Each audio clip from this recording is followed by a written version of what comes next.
What's going on, y'all? Y'all tuned into Exposure. I be your boy, the Global Zoe, and I'm with the gang. Eric Biddines. Drego Mill. And we want to give a shout out to our official sponsor, Bel Air and Vion, Exposure's official drink of choice. And today we celebrating 10 episodes plus. Yes, sir. Yes. Today is episode 11. Clap that up. That's amazing. And we are the special invited guests, the Exposure Essence. That's what we bring in here today. That's what we doing. So shout out to you, Xposure, for showing up. It's all about exposure. You need the exposure. You gotta touch the streets. You need that street credibility. You need that promotion. And that's what exposure provides for the people. Working million that makes him sign out here at MIA, grinding like I always do. You watching Exposure. Getting hit in the head with that exposure. You know what it is, them down dogs, Raylo, #1 DJs, #1 promoters for show from Palm Beach. It's exposed. It's wide open now. Y'all check it out, you know what I'm saying? Keep it locked all over Florida. And you are watching Exposure.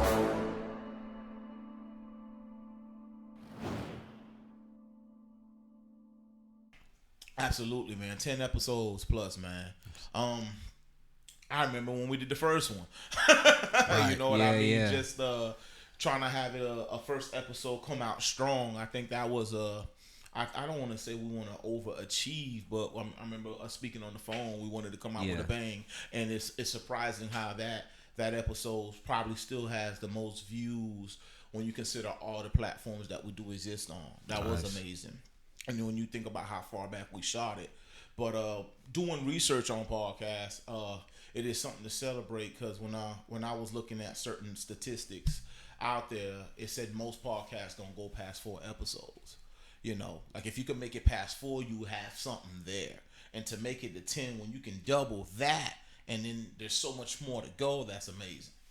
That's Great to hear. Yeah. That's great to hear. So, Hey, shout out to us for that. Shout out to you. I don't even know if we ever discussed on the podcast of when you had this idea and came up with it and wanted to just press go. Like literally left no time to actually consider when we was gonna do it. I brought up the spot that we can do it at. You're like, all right, that's what we doing. Ain't verified, ain't confirmed nothing.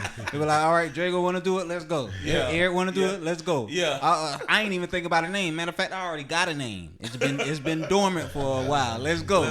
It came out with hats and merch and everything. So shout out to For those that have been watching our previous episodes and that's been watching our episodes from in the future, and you coming back, the Global Zoe, the one who asking all these questions that steer the flow of all this, what y'all seeing, correct, is him, the mastermind. He even do a lot of the in the future. For those of y'all coming from the future back to this episode, he ain't gonna be doing some of the stuff he doing now, right? But he do a lot of the behind the scene production work as well. He make me and Drego job very, very easy. So shout out to the Global Zoe. Give a round of applause for that. Yes, sir. 10 episodes. Appreciate it. Yeah, man, and we here to celebrate it, man. And just thank you guys for the contribution you guys do, man. I couldn't do this on my own, and now when I'm starting to look back and I'm getting the feedback from our supporters, I want to say, and the people that are now watching episodes, it's like every week we drop, we get a following, and the messages are always positive, and it's great because that was the whole intention behind giving our city, our area, our region a platform, a voice, right? Because where do we go when we want to express ourselves or talk about our accomplishments and some of our failures? We've seen so many things over the decade that the city has had, right?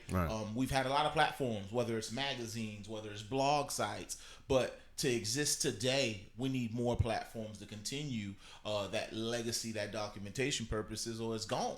Right? There's a new generation of rappers that we don't know about, that we're doing our research on. Y'all just was talking about a record I haven't heard yet, right? So I gotta go check that out, and that's just the way time is flying, man. But no, it's great, man, and it's amazing. I was excited to come today and just to talk about us. Like, we don't got a guest today, you know what I mean? So it's different, but here to talk about us, man. So how's everything in your world, Eric? How's everything going, man? Oh, everything beautiful. You know, it's simple. Yeah. I haven't to be honest, been keeping up with the music, far as like what's actually been going on and circulating, but it allowed me to have a more purified opinion when things pop up or when current events do slither into my world, and it's making me care more about the music and the quality and where the I want to say the industry side of it is going. Yeah, the industry side of it going. I seen this. It was very interesting. This came across my Instagram. The not the story side, but the area the reels. No, not the wherever they give you that other feed. I don't even know that. Discovery. I was in Discovery, and somebody said that physical music is coming back. Right. They said this was a prediction. It came and because it came to me, I was like, that would make sense to find a way to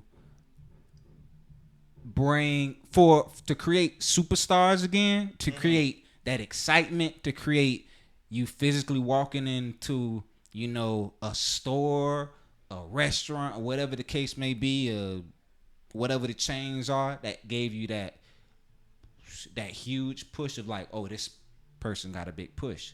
You might need a physical aspect of bringing that artistry back to life. When we say physical, we're talking about a CD. So when he said that, I don't think he's saying a CD. I'm thinking like in the flesh. Well, it would be in the flesh, but this just me freestyling. Maybe if y'all see this, we want our percentage if this do happen. But I'm thinking the industry might go into a format to where their, let's say, flagship artists per se, will come out through the music will be presented through a product. So it may be a merch piece. But it's gonna be in mass quantities, just like you'll go and you see, 100 No Limit CDs when you go into the store, and you knew that this was something. Everybody walking in that traffic, you knew if it got here, it was something. Cause not everything can get here in the physical.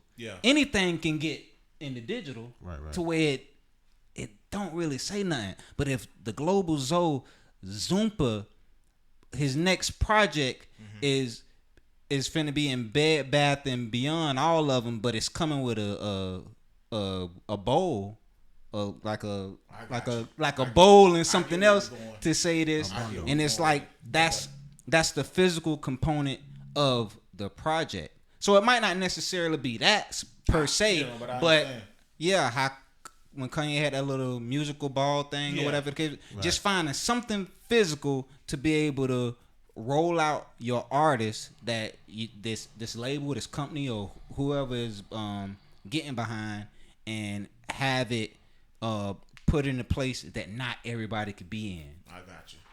So that's what's kind of missing. Having the music, the artistry, in a place not everybody could be in. And it can be anywhere. It could be a necklace. It can be, something that say, all right, this my favorite artist. Like if I was to put out a project and you see all my artists walking around, all my fans walking around with this necklace, you'd be like, oh man, that's his fans. They listen to his music. Now you a walking symbol of the artist or the project or the single you in love with. So that's a new format he said. It wasn't necessary. I'm just explaining like how it could work. I get it. I think Jay-Z did the same thing one year when one of the Samsungs came out. He released the album on the Samsung. If you purchased that phone, the phone came with the album. Yeah. That's expensive though. That's expensive. I'm thinking something like around $20-$30. And it's in mass. It's in It's in all of the chains that you want to think of. Damn.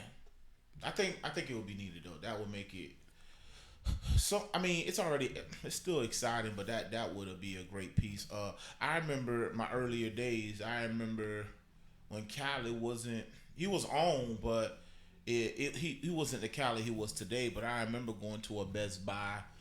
This is when Ace Hood was close to him. I remember waiting in the line for maybe an hour and some change to get my CD signed. And he also took a picture with you. Him and Ace Hood took a picture with you. But I remember I was with you there. Was it? Yeah, it was like in Broward or something go. out west. Yeah. There you go. I remember like that meant something though. Like having that CD autograph, like that meant something. It was worth that experience. You know what I mean? Like that was dope. So yeah, I get that. I get that, man. And having a piece of that artist, that'll make it exciting. And I feel like what's the guy named? Is it L.A. Russell? Lil Russell? Or Lil Russell, yeah. I kind of feel like he does a good job with the how you could pay a price for the show or a piece of merch. Like you put a money on that. Right. You might be able to pay $1. You might pay $2.50, but that's up to you. I think that's excellent. That's excellent. So just thinking about a part, I mean, I don't know if y'all ever envision yourself doing a podcast, and we know they're trending now. So what would you say has been probably one of the most challenging things you faced? I'll go with Drego. What was one challenge you faced now that you're doing a podcast? Because you weren't we wasn't doing podcasts before, you know what I mean? But now that we actually know we're audio and it's a video for us, what's one thing you feel has been challenging? Not asking our guests the wrong question. Like, you know what I'm saying? Like I'll hesitate, or sometimes they'll come in and I'll ask them before we go, live, can I ask this question? If they agree, then, they know it's coming and it's more comfortable. But if it's someone, not everybody can handle a question that they know, or, sometimes they let us know ahead of time, hey, let's not go on the drama end, then that conversation is is dead. Or if we have some people that come in and they have no problem, no issue with any question. So that would be, I think, the most challenging part. Because people do want to know, if we can have, like, there's plenty of other podcasts out there.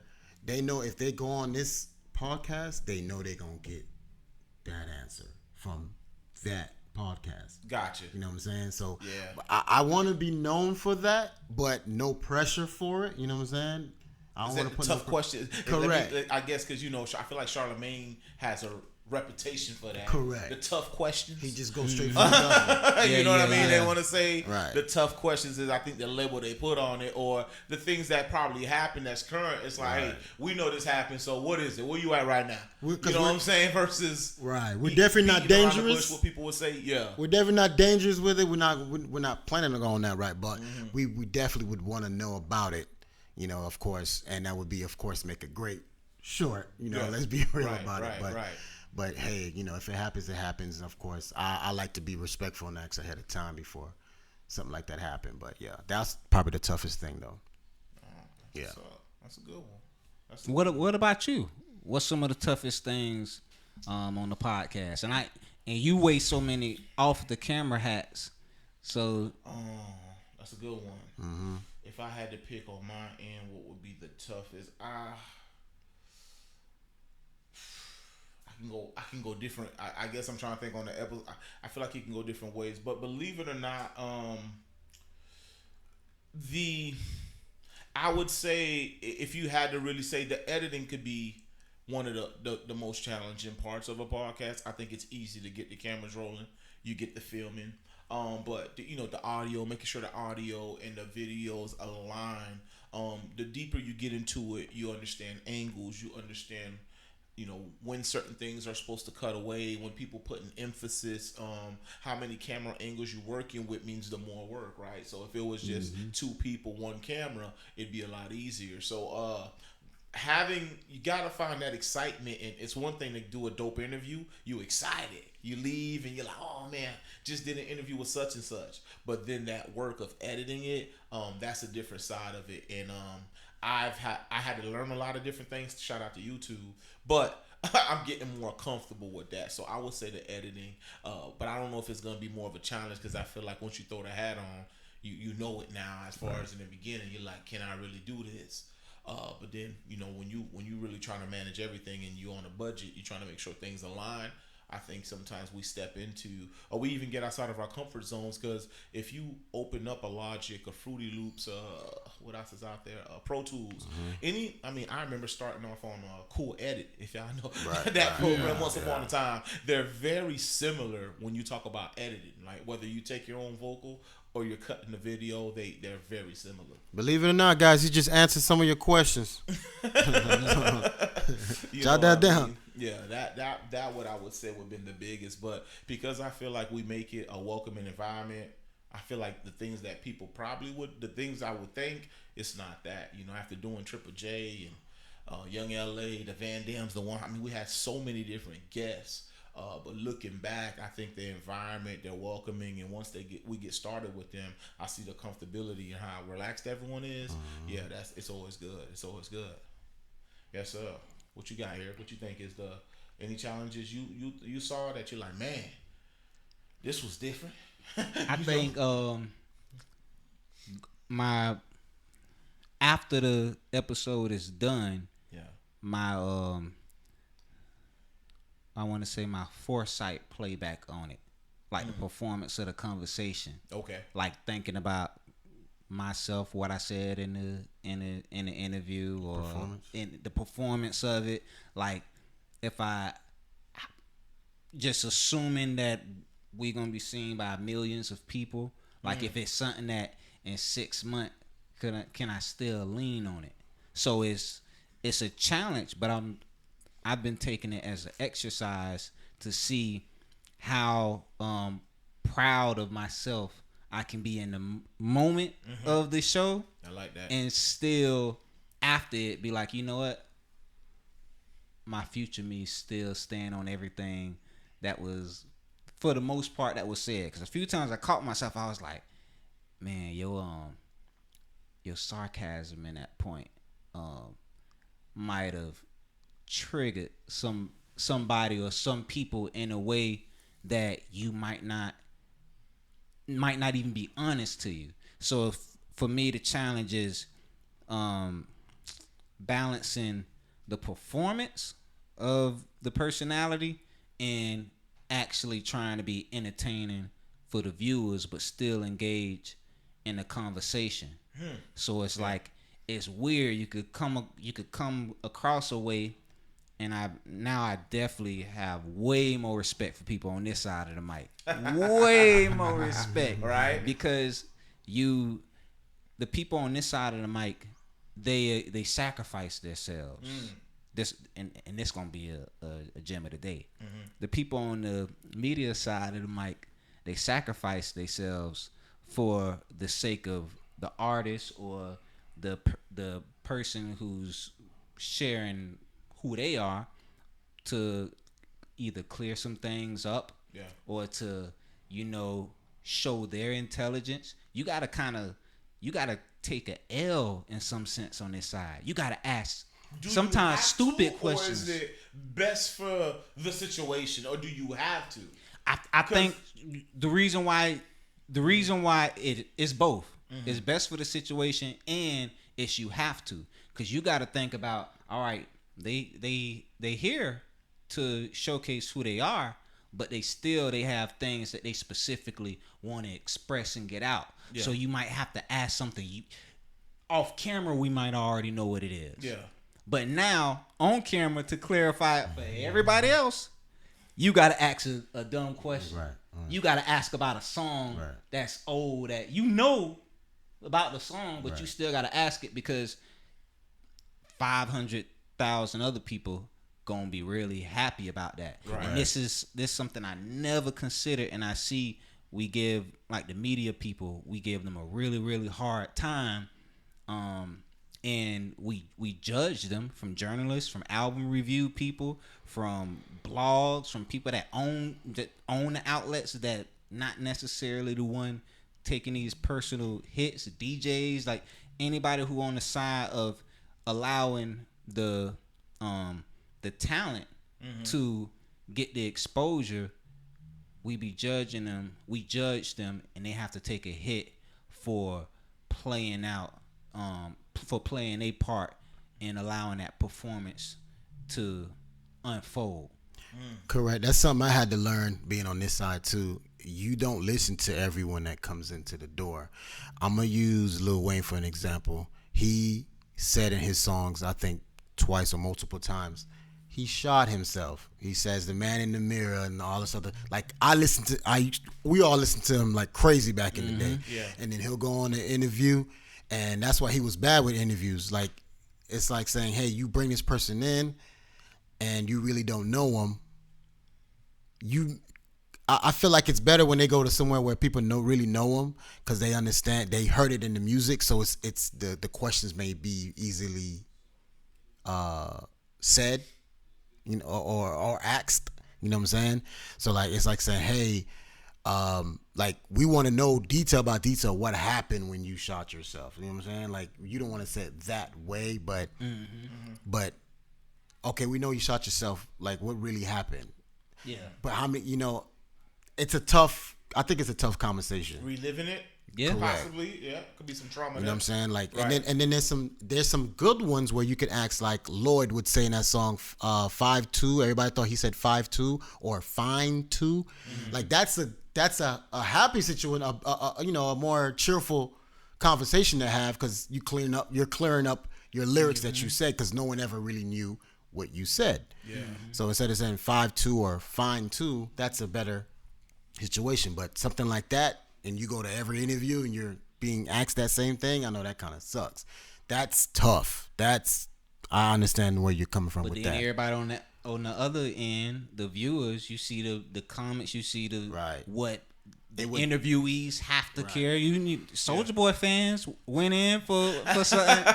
Oh yeah, for something they ain't I playing said. about no Soulja Boy. Yeah, for something, and I know Soulja Boy would take that as a compliment because Soulja Boy know he's an influencer. Yeah, he knows his influence, what he gave to the game. For sure. Rather his fans and followers know they love him because of his influence, he wouldn't have been offended. But me highlighting that perspective of his mogul status to Soulja Boy fans, and you respectfully you said that his mogul status. Yeah, Soulja Boy like I am a mogul. You know he'll like that. But there's a hit I take for saying that because there's this, and it ain't even all the way real. There's a performance on the side of just having an opinion too. You might legit want to challenge the not the obvious, the popular opinion. We just like that. The popular opinion, you want to challenge it. And sometimes your performance in challenging the popular opinion for the sake of just being engaged and entertained, because life would be boring if we ain't have that friction. You take a hit on that. Yeah, that's I respect it. I respect it, and to your point, I think it does give you another perspective coming from the journalist side, wearing that hat. And I think the environment plays a role too. But it's been interesting, and I just thank God for all our guests we had. They were more than willing, and they all gave us a good information and welcome us into their world. That was dope. So shout out to everybody that's been on the platform. We greatly appreciate y'all. And the ones that's in the queue, stay tuned for those too, man. We've got so much more to talk about, so much more to say on Exposure. So that's always excellent right there, man. That is excellent. Hey, I want to ask both of you guys in today's music, or whatever music, what's your favorite genre? I would say R&B. I'm definitely outside of what you guys do. Yeah, I would say I would say instrumental music then, but I'm liking R&B more than I'm liking rap right now. What about you, Global? Right now, I'm not gonna say overall, but right now, I've been definitely listening to a lot of Afro beats right now. Okay. Surprisingly, just the Tims, the Davidos, the Wizkid. I know so many now. The Burna Boys. I just been trying to really understanding and trying to listen to the body of work. I know we got the songs on the radio, but taking my time to go back and listen to the beats. In Haitian culture, they have somewhat of an Afro compa, right, and the sounds, which is amazing for me, is very similar. If you minus the solo, the only thing in Haitian music, they would put a solo to it, and we got a few guys who are very big with the Afro compa or Afro beats of Haiti. So very similar as far as the sound, just different language, pretty much, but it's the same beat, just different language, different message. So Afro beats lately, I've been. I think Afrobeat. We're in when it comes to Afro beats, the feel good era. Like it's all feel good music. It do. No matter what the topic is, it's still all feel good. It's not depressing. You could dance to it. It'll get you in your zone and all of that. I think they're bringing the feel good era back. And like you said, I love it. That's one of mine's Afro, and then instrumental. Like I'll go, and I hate to say it, I'll go take the vocals off of someone's song and just listen to the beat. No. It's that bad, bro. I know I'm not. I it's can't be the only one. It's that good. Yeah, it's that good. You just gonna script it? Yeah. And the reason why, and then even some of the good ones, because they're so good, I may lead a beat and then use their vocal on something else to sample or something. But I can't be. I know I'm not the only one. Because he said that, I cannot be the only one out there that's doing that. People are doing it. That's why I say that. Instrumental right now, Afro type music. Because R&B is, I think, the '90s. That's gonna always be my playlist. But right now, I think it's Afro beats and instrumental. I try to look for new people. I know you said you guys haven't been really paying attention to music right now. I find a few, but it's hard. It's hard. There's only one person right now I'm listening to, and he's mainly talking about women, but his flavor is kind of different. His name is Big Kuza. Big Kuza. He a rapper? Yeah, he a rapper from Florida. Big boy. Oh, okay. Yeah, he How did you hear about him? It's crazy. I was just browsing on Apple Music. Okay. Yeah, I was just browsing on Apple Music, and I heard one song. I was like, oh, okay, this is dope. And then I went looking for more. And then I ended up liking every single thing. And I just added his entire album. So TikTok has done that for me. Yeah. I can't say whole bodies of work, but there's certain records I would hear. Yeah. And I'm like, damn, I like that. Let me check it out. And I've then been I go on Apple Shazamming Music. And then I end up finding that. I go looking for the record.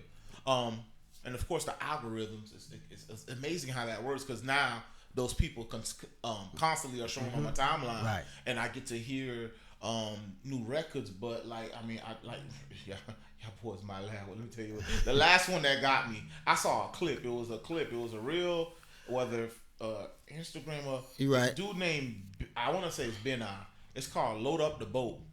It got like it ain't country, but it got like this reggae vibe. But he a white dude with dreads, but he almost has a southern swag, and he ain't doing country music, but the song is dope as hell. Right. He's talking about having a good time, like grabbing your fishing poles and going on the boat. But when you hear the record, I'm like, damn, it's crazy. He riding that biz though, and I was like, I added it to my playlist. So I got a lot of singles, but I haven't listened to a body of work in a while. Right, IG do the same thing for me. I've seen that. And another thing on IG, the paid views for the music, they're never hot. I feel like if it's every time it say sponsor on there, I may listen to like a minute and then I'm like, nah, it always fails. But you give it a chance though. I'll give it a chance, but because I ran into one and I feel like maybe I can find some others. Yeah, it always fails. I gave up on it, man. But those exactly what you said, I hear it and I'm like, ooh, and I'll slide that from the top, hit Shazam, and it goes straight to my Apple Music. Yes, that I'll do. Yeah. Are these people, these artists y'all find? Do y'all discover that they signed or anything, or is they just miraculously? I haven't went further than that, but I'm looking at their pages. I don't think they're signed. Mine's been on the ones I found. Mine's been unsigned. You follow her on Inco. She signed. She wasn't before. Yeah, she wasn't. I was trying to say she was so good. She's unsigned, and I was trying to sample a couple of. Everybody was sampling her stuff. Yeah, too. she got mad about that. Right, but she was putting What sample? I Nico. She was doing acapellas or something. Yes. Yeah, she'll do acapellas. And she'll do covers. She do covers because people are sampling her and making beats, remixes, and just things that people end up doing. But after a while, like if it can be flattering at first, but then it keep happening a lot, and then it's taken away from you. So do she need to get her copyright? I mean, I'm curious on like if you become that popular where people actually sampling you, wouldn't it like publishing play a role? But who gonna fight? Who gonna fight that? Right. So who gonna fight it? But TikTok and internet. Right. But if you release something, okay, I'm gonna use an example real quick. Sidebar. I'm gonna use the DJ that was sampling everybody, like the Cardi B coronavirus. If you put it on the internet, it's out there for everyone to see. I understand. So that means, but there's a policy, something in the policies. Once you put it out there, it's out there. People can do what they want with it. So they're not making money from it. They're just doing it to we don't know. Some of them be leasing. Some of them be leasing these beats though. No. Hold on. I think that's a different story. If you actually making money, they might be. If it's for promo, right? That's cool. All it is. That's different. So okay. Listen, Eric. It was for promo. It was for popularity. She was doing it to get more fans, but hers didn't actually have beats on it. Again, she's great. She has great vocals. Yeah, amazing. If you're doing vocals and everything's behind you as vocals, and maybe you have just a rim or a snare, a producer, somebody's gonna grab it and do something with it. It was making her bigger, which it did. But I know why she did get upset later on is because someone overseas did a cover up of what she did, and it blew past her. And the IG said that she copied them, so they shut her video down and saying it wasn't her work. And then it was said on the BET Awards that one of the, I forgot who went up on the stage and said that, and they had her come out and perform it, and she got a record deal in New York or whatever like that after that. Wow. Yeah. She one of my favorite new artists. Yeah. So I like her. I like Lil Russell. Yeah. I like it's a couple of people I like. She does cover up. She was great, but the thing, you release it on social media, man. It's for everybody to use and see. Foggy Raw. Is it Froggy Raw? Foggy Raw? I don't know who that one is. I like him. I think it's Foggy Raw. Foggy Raw? Where he from? I think he from Georgia. Okay. Rapper? Yeah, he a rapper. Okay, I like him. He got like a poetic style. It's unique because it's nowhere near what Silk the Shocker was doing. How you leave the beat because it's a lot of his stuff don't have drums in them, so he'll be rapping smooth and poetically, and sometimes the intelligence in it is amazing because sometimes he'll leave rhyming a little bit and go into talking spoken word, and then slip back into a rap flow, and then he'll lead the beat a little bit, then he'll come back on tempo, so you don't even know, even when he leave the beat, he's still on it because the peak and the wave still hit the peak in the quantization. You know beats. So he ain't pulling off no Blueface. Nah, he ain't pulling off a Blueface. That's intelligent what Blueface do too, cause it's hard for me to stay off beat. That's hard. So on another planet, that might be the skill. I saw some video where they were showing that Drake has something similar. It's not. It's on beat, but it's to a different part of it's I guess slightly up. It's weird to explain, but they're saying it's a science to the rhyme scheme and how we hear it, how it's catchier. It was some video I saw and I don't know, but it looked like it was factual because they gave you references to the record, and I was like, damn, that is different. But to your point, I feel like I couldn't rap like that. That's a whole nother animal. Sometimes it's hard to rap like how Silk the Shocker was doing. Try to rap along what Silk the Shocker was doing. That's not easy either. It's natural for us to stay on rhythm. That's natural. Because we bob our head, we've got rhythm. So the rappers that's rapping off beat, that is difficult.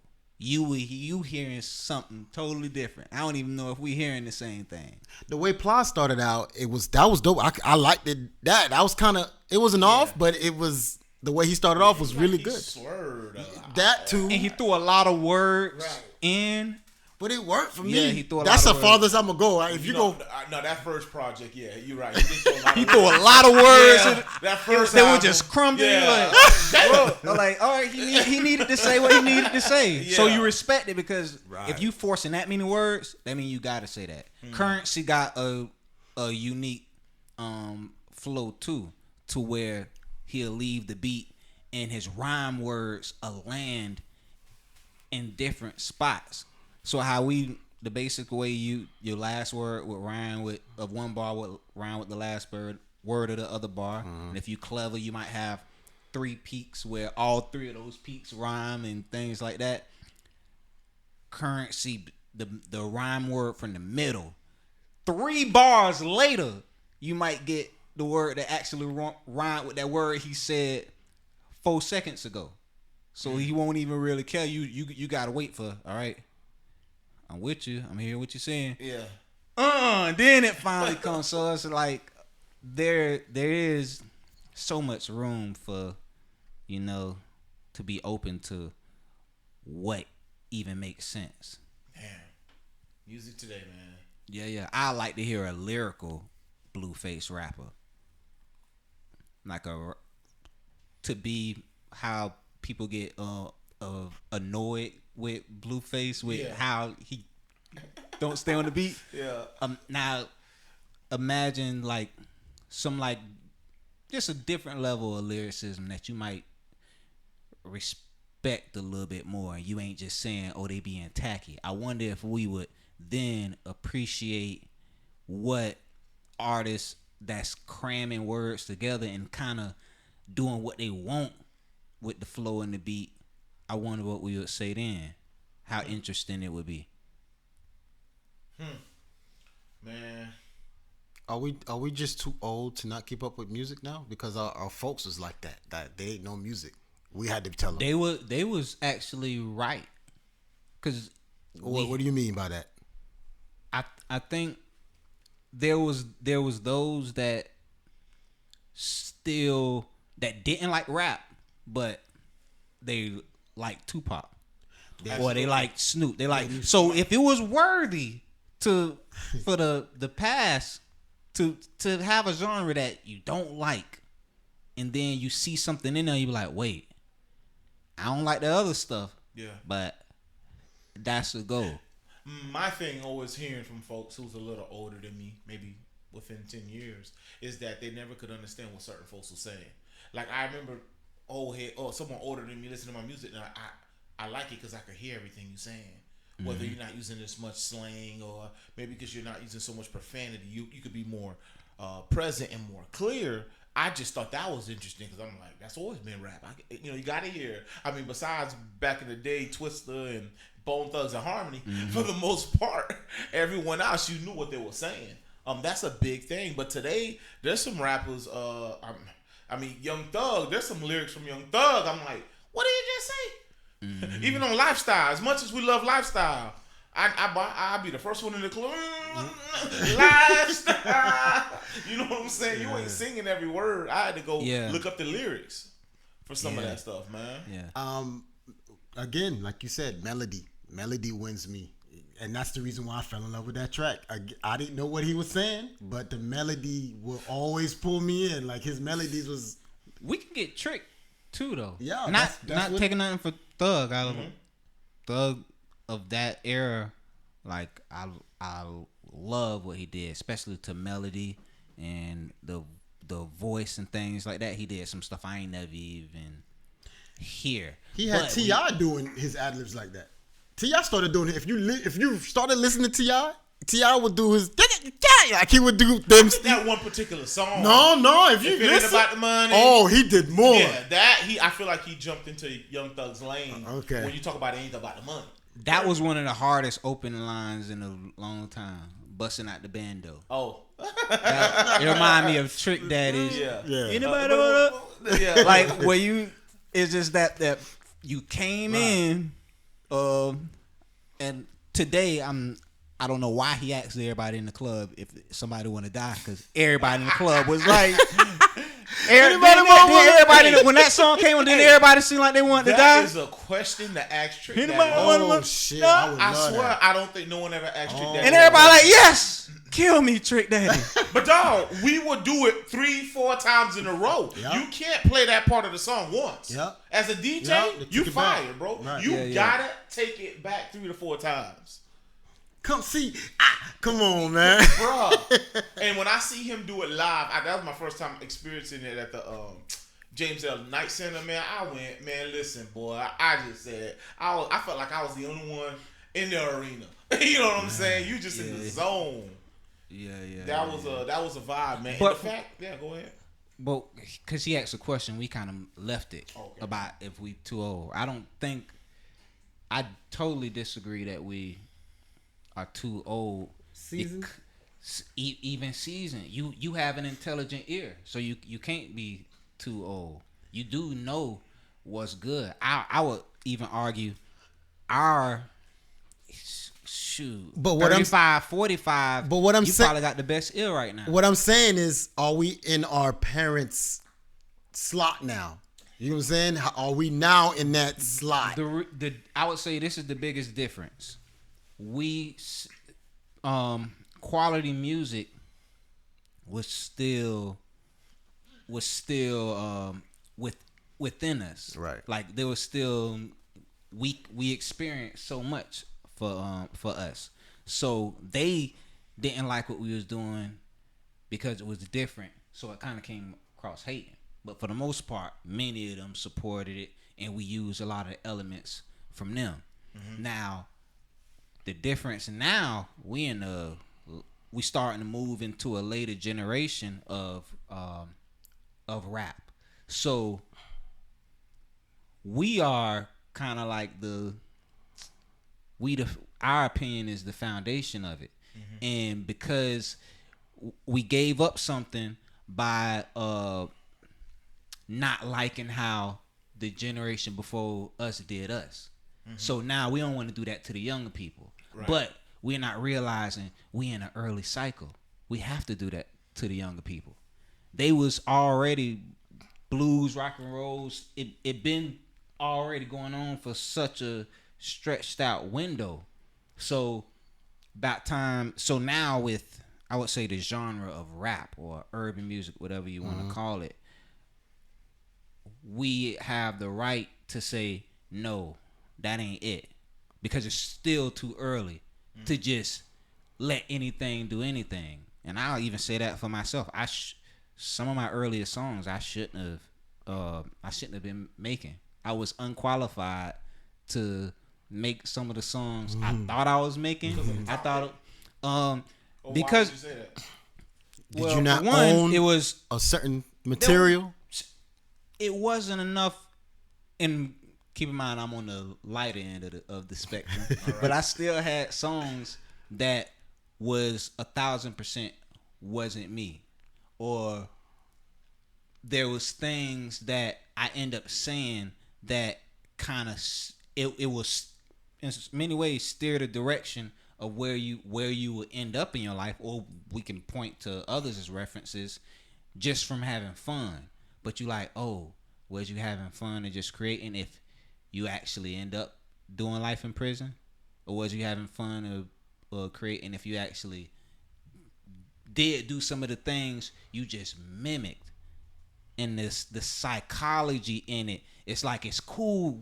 We can sit around here and talk and be like, oh no, it's fine. It's just music, because none of us paid the price. Right.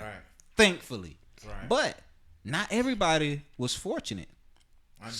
Many people end up adopting the environment and the music and the art they was making. So they took on, and in the wrong way. They took the messages in the wrong way sometimes. Because a lot of we go to trap music, the hood, the gangster music and stuff like that, it was lessons to not do this. Most of those people didn't want you to do what they was doing. Yeah. And then some way we got the message wrong. It was like, oh, that looked fun. Yeah. I'm gonna do it. and many of us end up doing it. And now, because we end up doing it, you got the artificial side of it that's saying it and doing it, and like without really any motive. I struggle with that because sometimes, okay, let's say you go watch a film, right, and let's say it's a serial killer. Should we be making films about serial killers? Because then you inspiring. I don't even want to say names. You know what I'm saying? I'm just gonna say, but I can say names or even a documentary. I was almost a little triggered by this because I'm like, why the hell would we bring this up? Because I knew nothing about it. I ain't gonna lie. Yeah. I knew nothing about it until everyone started talking about it. Then I'm like, I still didn't want to watch. Then I got tempted. At one point, I'm like, I want to know what everyone's talking about. After watching this particular thing, I was ready to hurt somebody. I'm like, dog, that's jacked up. What Buddy was doing to mostly folks that look like us. I was a little more upset. Than anything. I was like, damn. We shouldn't have certain things. And this, when I think about the architects, I'm like, we didn't know that was gonna do that to us in the wrong way. And that's why I struggle with, because then I feel like it's a different kind of art.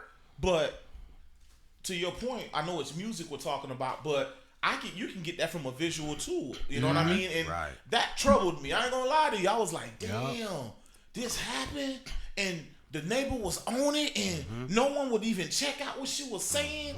And was it the 14? It was the young kid who ran away and got brought back to the dude. Oh man.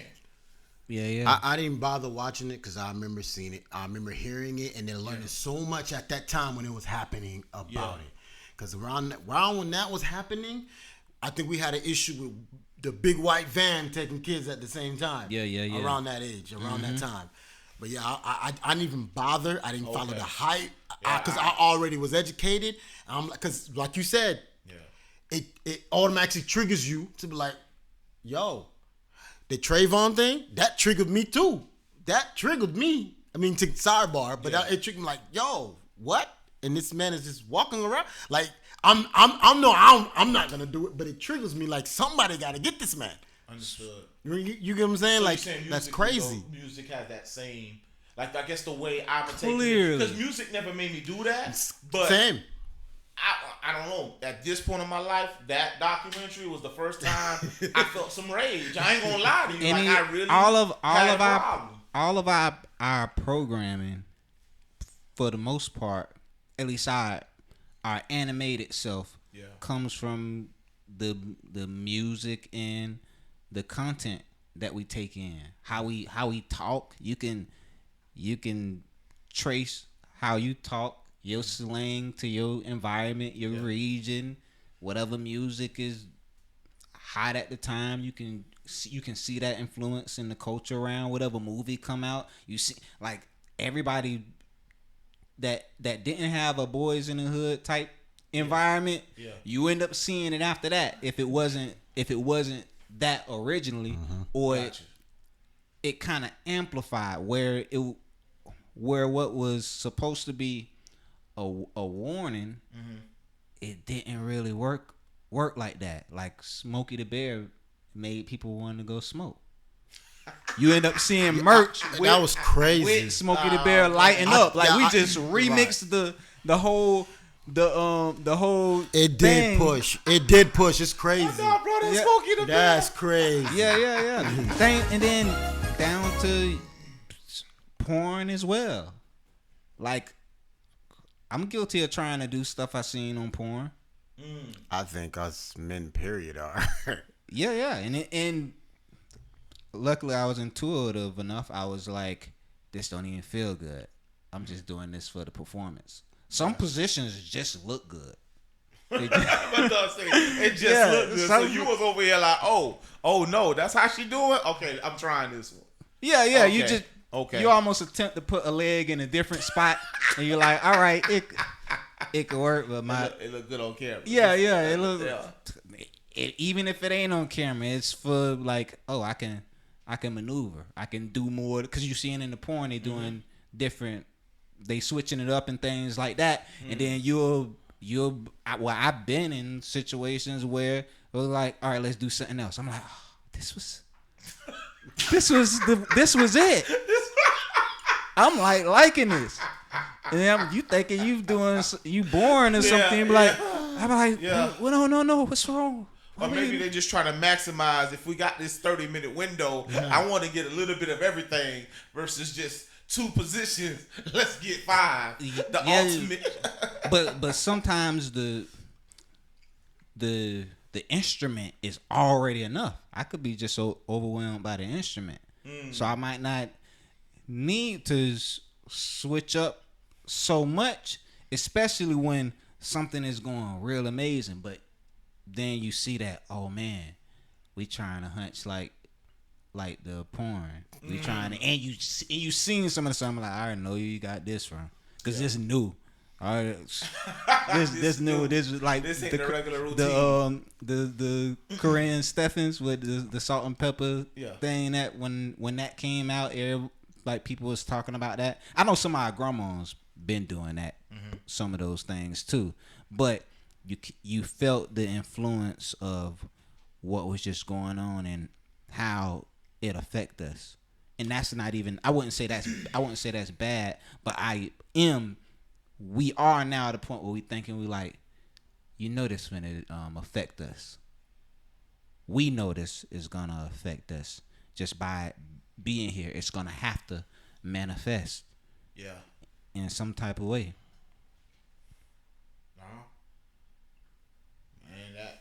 And there's some people who like watching stuff like that. They go That's watching crazy. It doesn't bother them. You know what I mean? There's some stuff that they're kind of into that. Right. So that's a strong mind. There are some strong minds. Like, I could watch certain like scary or dark movies that most people like would have nightmares. I could do that. It'd inspire me to have nightmares. No, I could watch something that would give somebody else nightmares. It would inspire me. So 50 Cent just posted this, right? It says psychologist warns it's a major red flag if you relax by enjoying true crime story. Yep. And it's kind of funny how we talking about, like, I took a snapshot of that because that's just something. Say it again. Psychologist warns it's a major red flag if you relax by enjoying true crime stories. Do you know? Yeah. And he actually posted it. And the one name I don't want to reference just because for whatever it was, that's the picture they had with the caption. Right. Do you know how much households go to sleep watching True TV or 60 Minutes? Lifetime got some dark. Like, I go in the house, I don't do it, but I can hear the TV. And I know they're resting. They ain't no light in there. They're gonna fall asleep to it. That's Unsolved Mysteries. That's from my time growing up. That was just on there. That was major. That was major. That guy voice was not nice. And you looking, you like, these the people they didn't catch yet. These unsolved, so they out here and riding around. And yeah. My folks used to like watching Tales to the Crypt, whatever that was. I was young. I didn't like to hear none of that. I'm going to bed. Like, I used to hate that. Man, I was not a fan, man. Gremlins too. I was not a fan. They watch that and go to sleep, man. I can't. It's weird. I'm assuming on one end of the spectrum, I'm making sense of the psychology in it, is to build the endurance for certain people. So certain people will be able to endure certain dark aspects of just life, and it won't affect them in the way it would affect somebody else. Okay. And I say that because I could watch some stuff and it won't give me nightmares, but I know it'll give other people nightmares. But I'm looking at it for a whole nother reason, and it inspires me. So that might show up as a red flag to somebody. Like, I like Harry Potter. I like wizarding, sci-fi, anything into other realms and all the Stranger Things. Yep, I watched. I watched Stranger Things. Okay. I lost it right after like the second one. But things like that kind of expand my imagination, but I have the mind for it.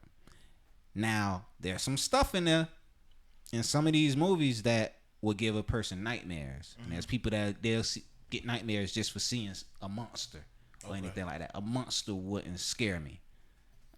I'm not looking at it. I'm not even registering the monster being like an actual threat. Yeah, I've met some people that they watch those stuff because they prepare their life to be ready for it, like they're waiting for it to happen. Like the apocalypse. Yeah, like that. Like correct. Like they're so ready for that to happen because of what they watch. And when I see people with like more than 5 guns, that's what I would think. What are we doing? There's a culture with that. Walking Dead or something. What's about to happen? They're waiting for it. Oh, some people are prepared for things. Some like that. I want to. Yeah. That's what we said. I think over 60% of our population is ready for Last time I went to the gun range, dude, trench coat. Mm. And that's when I'm like, what the hell? I got just this one. He pulled like a, I don't know how small the gun could get. It's like it could fold, bro. And it came from the sock. I'm like, damn. I would have asked what city you live in. Bruh, all I knew was like, I hope you're out of town. Where you going? This was in Delray. Oh yeah, This was in Delray, man. All right. So how y'all feel about this new law? Yeah, July we'll go 1st. there. Yes. Yes, sir. I don't know nothing about it. You can carry without a concealed ID now, as long as you're over 21 and all the other checks are good. Background check is good. Ain't that a little backwards? Florida only. Yeah. So there's of course shit you gotta follow You gotta have a Florida ID on your out time. Through the concealed, you don't have to go get the concealed to carry it on you. Correct. So anybody with an ID can get a gun.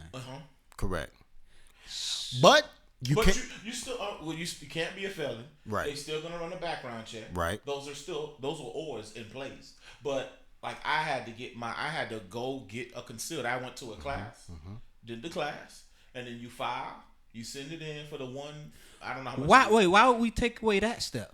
It's not took away, but now he can leave the state and go anywhere with it. They're saying this is Florida, you don't need it. But if you leave the state with it on you and you don't have a concealed license, you're fucked. I thought we want to make sure that like not anybody just like some Carrying now. Carrying. Yeah, exactly. So, But carrying now, yes. and an ID ain't solid. hold on, Eric. So check this out. Here's what But I I was. know people got fake IDs. Here's what I was told, Eric. Here's what I was told. They said this law. These are people that I know that owns over 20 guns. They said this law may make someone think twice before doing what they're doing because now multiple people may have a weapon on them. You know what I'm saying? So before I go, it's just saying, for example, this person pissed me off and I want to go, I'm like, damn, they might have one on them. You know what I'm saying? That's what. But it doesn't matter because you can still have your ID. You don't see my ID in my wallet. Right. Like that's why I don't get that perspective at all. For me personally, I don't get that perspective because my ID in my wallet, you wouldn't, you know what I'm saying? You wouldn't know. Right. Now I do understand that for some people, I've seen where when you were concealed, some people had this like it boosts up your ego or something that you would let slide and say my bad. Now you're like you better say it. I done seen this in club environments where one time I this really made me not want to hang out just in parking lots no more. Last time this is a while ago though, but last time I was in a parking lot, the promoter was passing out flyers and there was a gang of us talking, having a conversation. And some of us, you know, at the end of the night, you tired, you about to go. He was handing out his flyers. Some people took it. And the one dude said he didn't want it. And he felt disrespected. So we thought nothing of it. He said, I'm good. I don't need that. Bam. Maybe 2 minutes later, car pulls up. He jumps out, fire in his arm. What's up now? And I'm just like, what the hell just happened? We all kind of just at, hey, bro, like... He just didn't want your flyer. He's like that. And he just wanted to make a point like, do something. Say something. And we all just like, once again, it ain't that serious. Everyone cool. And then he got back in his car, and everyone just told him, no, just keep pushing. And he took off, bro. And it just, at that moment, I just was like, I'm not hanging out no more at the club parking lot. Because the event was over, and hanging around, just catching up with some fellas, that's what ended up happening, man. And I was like, this ain't it, bro. And I kind of feel like that's what, I feel like when you, at least when you were concealed, you went through the process, you got the ID. I just felt like it was an extra checklist. And you recorded that you have the concealed. Yeah. You have to it goes, yeah. So it's recorded. Yeah, it's recorded. And then, but now with ID, you can, you just go through your step, but that extra concealed, you didn't have to go that extra step to have it. That's just for the state. Of Florida, though. Yeah, like you said. Why we doing? What happened to us? I don't know, boy. Them boys. Listen. Boys up above. That's what they approve. Listen. Believe it or not, a lot of other states love our governor. Yeah. I like a lot of the stuff I heard him say on his Instagram. Correct. But I don't want to get into the politics, but because I'm not a fan of it. But right, same here. But the thing is, they like them, and it brings more people into the state. You bring, you know what I'm saying, to come stay and spend money and all that other BS. So that's part of it. You know what I'm saying. So, but again, I was told, hey, like if I'm gonna go bother you, Eric. Now I might think twice and be like, right. And keep in mind, Eric, when you weren't concealed, if you didn't have the license, you had to keep it in the glove compartment. Like you had to have it in this original box. You keep it in the glove compartment or the trunk of your car. It couldn't just be on your lap or on you. So when the police pull you over, you would have to let them know. Oh no, it's in my glove compartment. Now you still have to. You got to still let them know you have it on. But now you're gonna have to let them know when it's on you. But there was a certain way you had to carry a firearm if you weren't concealed. So I say this.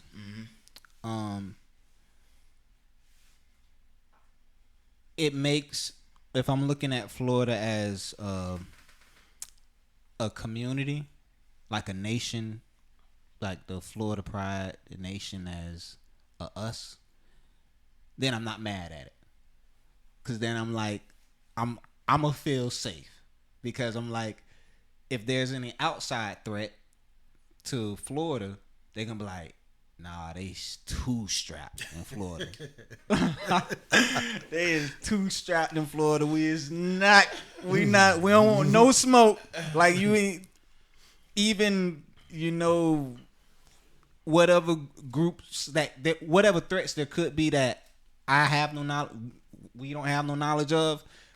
If you looking at a state, Florida ain't gonna be the one you wanna go there with. So me, I'm not an arms person. Yeah. But anytime I see whether it's a neighbor or somebody, a family, and anything like that, your pride in having a weapon to protect yourself and your family, your friends, your community, I'm looking at that as an extension of protection for me. I understand. Because no matter how much community tension there could actually be, nobody want the nation they live in or the region they live in, the city they live in, the community to be under any major threat. Right. So at the end of the day, your state gonna protect your state. And so I'm never offended by that. Hey, I ain't walking around with the gun you described with the trench coat, buddy. Yeah. But it's probably some people in there like, hey, I'm on your side, buddy. You training? Yeah. Listen, we friends. Yeah. So, yeah. So, I mean, while we on that, so, I mean, I don't know if y'all caught up, but so in Chicago, the mother was ordering. The dude got disrespectful. She texts her son was in the car. He's 14. And long story short, if you saw the clip or whatnot, he told the lady, you keep talking, say something again, I'm pretty much gonna go off on you. I'm gonna steal you if you want to say it. So he cocks back. If you haven't seen the video, he literally caught back and take off this woman's head. Like he caught back, like on you can hear it. Like you feel me? Like you would see two dudes fight. Right. But this is an older lady. He caught back and Wow, he got like I think maybe got 2 to 3 a blows. good double in. Yeah, I think he got a good double in. But the son pulled up because then the mom texts the son who was in the car. He pulls up. As he gets in there now, of course you see this dude, this male, right, a guy, beating up on your mama. He ends up shooting Buddy, right? Buddy runs outside. He ends up finishing him off in the parking lot. Pretty much, I don't know if it was 2 shots. I don't confirm 2 or 3 shots, but end up. Long story short, Buddy end up passing, and they take off. They had to turn themselves in after the fact.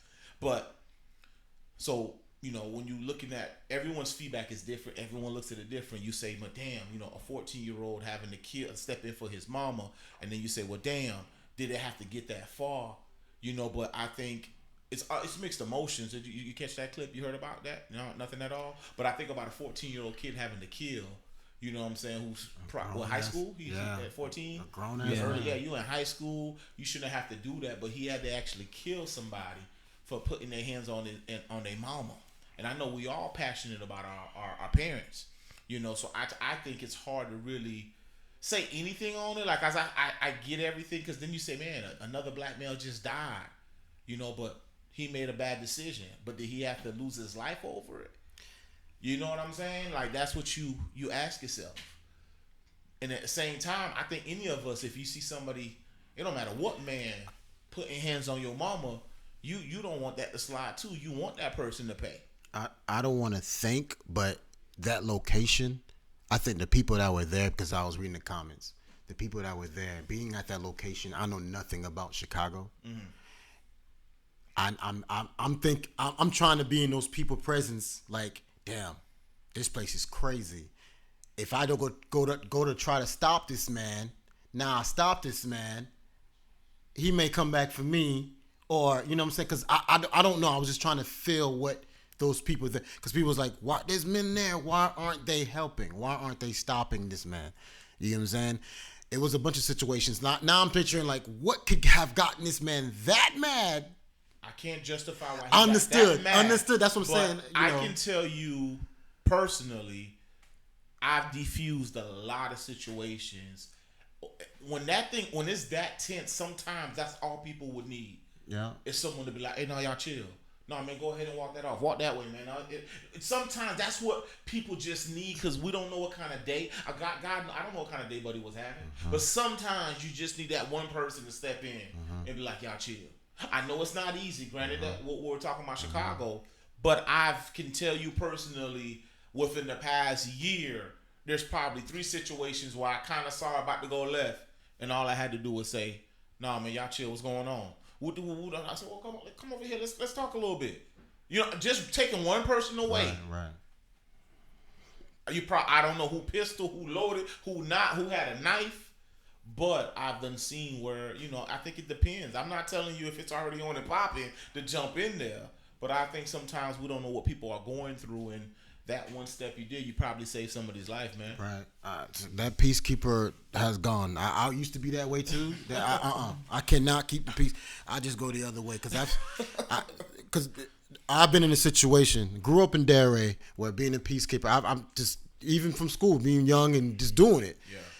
I've seen someone get hit right in front of me. This is diffusing the situation, which was diffused.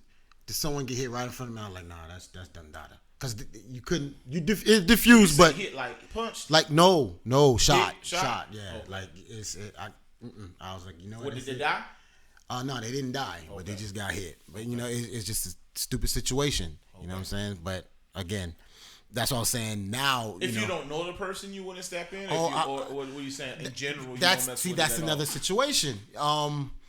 There are people that's gonna go if they don't know me. If I know you, I think it's a lot easier to calm the situation. You know what I'm saying? Okay. Because I'm sure we've been on that side where we had to be calmed down. I've been calmed down before, multiple times, and not what doesn't have a weapon or anything, but want to throw hands. But I've been on both sides, and I know what it feels like to be calmed down. You calm down, of course you go the other way, let it go. Yeah. It is what it is. But nobody wants to look soft sometimes, bro. Man, that's our problem. The man's gonna make you look soft. That's our problem. That is our problem, man. That's our problem right there. We grew up being taught not to be that way. And not saying it's a bad thing. It's just there's certain situations where you gotta be that person. But I think that's a problem in our culture. That's what I'm gonna say. Cause that word right there it's bad, man. Oh, you a man, stop crying. Don't cry. Yeah, I think it's a problem in our culture. That plays another part too. I mean, are we still pushing that narrative though? I've been soft seeing situation? Are we more vulnerable? We're a little bit more vulnerable. I've been seeing it change. You seen it change? Mm-hmm. Like people talking about it more. I feel like that's something I've been seeing. Yeah. I think the podcasters are helping out a lot, man. Like real talk. Yeah, like, they definitely are. I saw something with Fred Taylor with his grandma. I know she was very ill, and they ended up asking him like, "Yo, so how you really doing?" You know what I'm saying? And seeing that moment, you know what I'm saying, where he really took it in, and I think I felt like that's the first time maybe he even told them boys like he, like exactly what was going on and how they made him feel and what she really meant to him. And I think that it almost normalized it. Like it was okay to see him tear up and his voice break talking about his grandma. Like it meant a lot to me. I'm like, damn, he really put it out there. Like he ain't hold back and like, I'm thugging it out. And I'm 10 toes. Like, you know how we would say, right? Yeah. It's whatever. And I think, and there's another thing I want to talk about, the DC Young Fly using his girl. You know what I'm saying? But that was amazing for me to watch that Fred Taylor clip. I really appreciated that. And I'm like, I'm so glad the pivot is doing what it's doing. You know what I'm saying? Because I think beyond sports, when you talk about vulnerability from a male, that show definitely highlights that and let the guest be the guest. Because The Rock even gave us some his upbringing and some of the personal things discussing that. I don't know how they fit it in an hour. I was shocked that it was only an hour episode because I feel like they could have went 3. That was like a 3-hour episode. When you got Dwayne, I'm sure that he got time for 3 hours, but that was another powerful episode. You know? Busta Rhymes did the same thing. Like, people always ask me, man, why you watch these podcasts? Why you watch this podcast?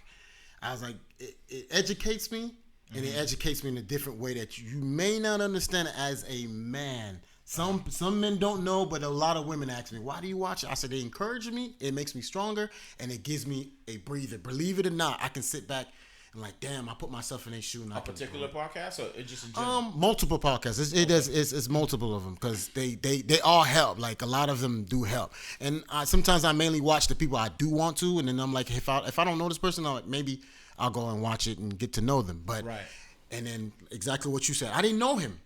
But when I saw, talking about when he sat back and took a breather and did what he did, I'm like, damn. Yeah. Like, just them asking that, nobody, because it couldn't have been nobody, maybe even the closest friend, got him to get to that point to let it out, man. Yeah. To breathe. Yeah. To be him. He was relieved. Yeah, he definitely was relieved. Like, yeah. had to get that off. Like I paused and I'm like, damn, I took a breather. Yeah, it's good, man. It was deep. It was. You could tell it wasn't. Once again, it's like it's one thing to have an idea, but I guess when you take the time to really ask somebody, how you really doing though, bro? With that, like, I think that's what it was. It was finally like, let me, you know what I'm saying, speak, and it was that clip definitely got me. I'm gonna go look at that clip. So yeah, definitely check it out. And so what's speaking of is kind of similar to DC Young Fly. You know, his girl went in for a surgery, something small, and she didn't make it out. They got 3 young kids together. They weren't married, but she passed. You know what I'm saying? And this is recently? Yeah, man. Whoa. Yeah, bro. This was in the past. He just did the service, so I think we're on 2 weeks now. Going on week 2. And he's been doing shows. He's been doing interviews. I know. He's been doing shows. He's been doing interviews. He's been going with life, and everyone he's been getting the feedback. It's 2 different worlds. I feel like the believers, people who walk with a faith. It's like, man, I can see God working with him. I see he got the support he needs.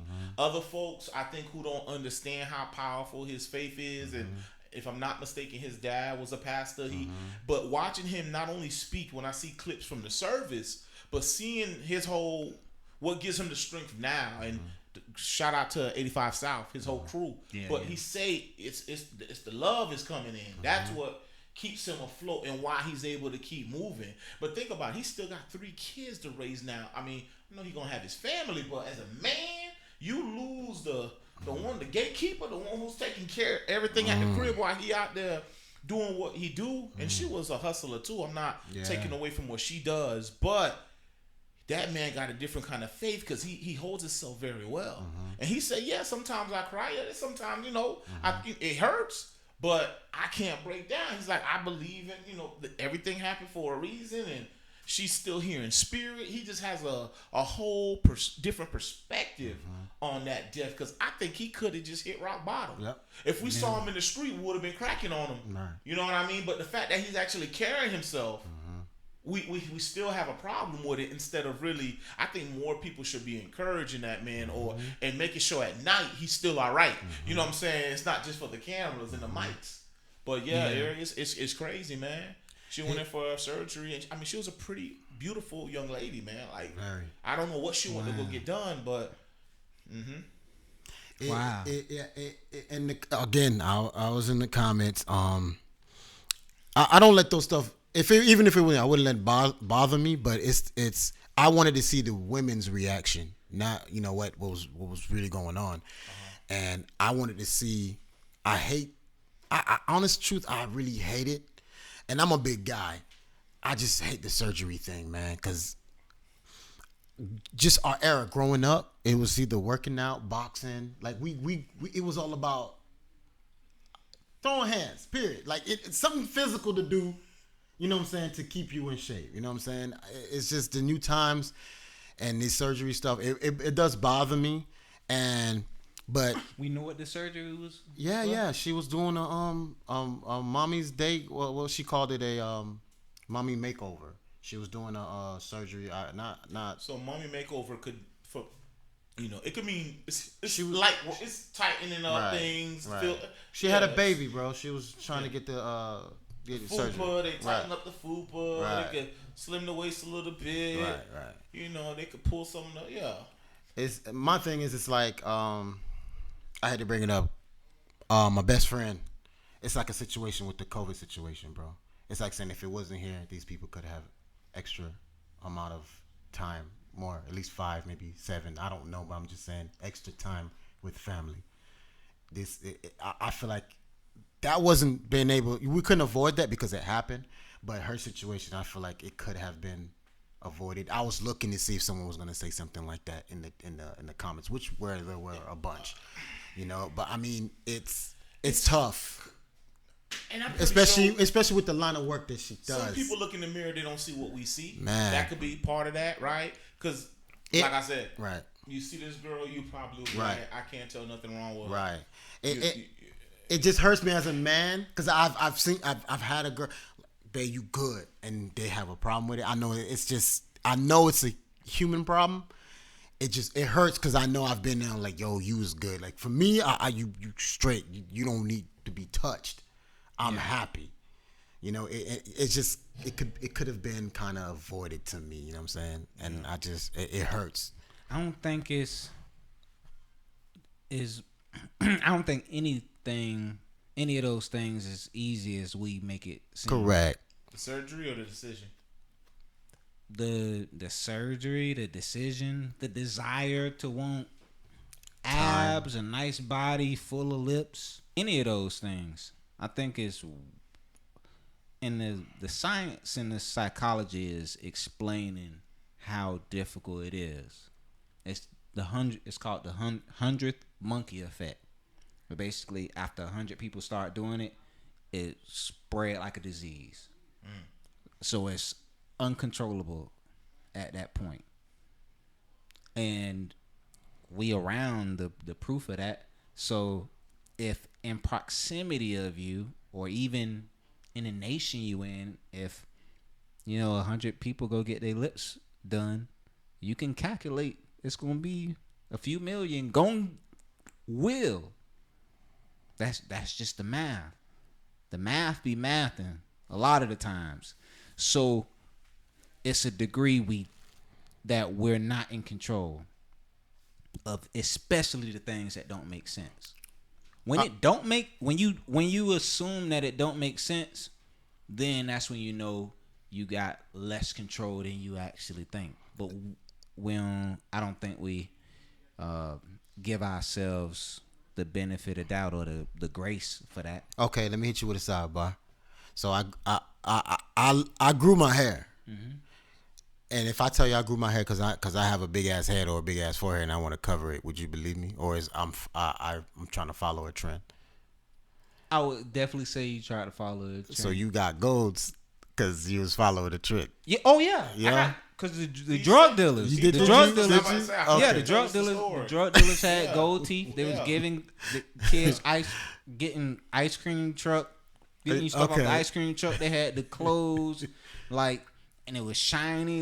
People looked up to them. I literally got gold teeth because the first people I seen with gold teeth was drug dealers. It wasn't nobody on TV or nothing. And they had permanent gold teeth back then, so that's why I got permanent. I went to dentist. They filed my teeth down, everything. They was like, hey, if you're gonna do it, you gotta do it the right way. So to get permanents, they file your teeth too? Yeah, they file. It's similar to how you do veneers. I never where knew you for file. permanent. I never knew that either. What's it called? A mold? Is that called a mold? It is a mold, but they cement it in. They file your teeth down so it's not so bulky, so you can floss and everything with it.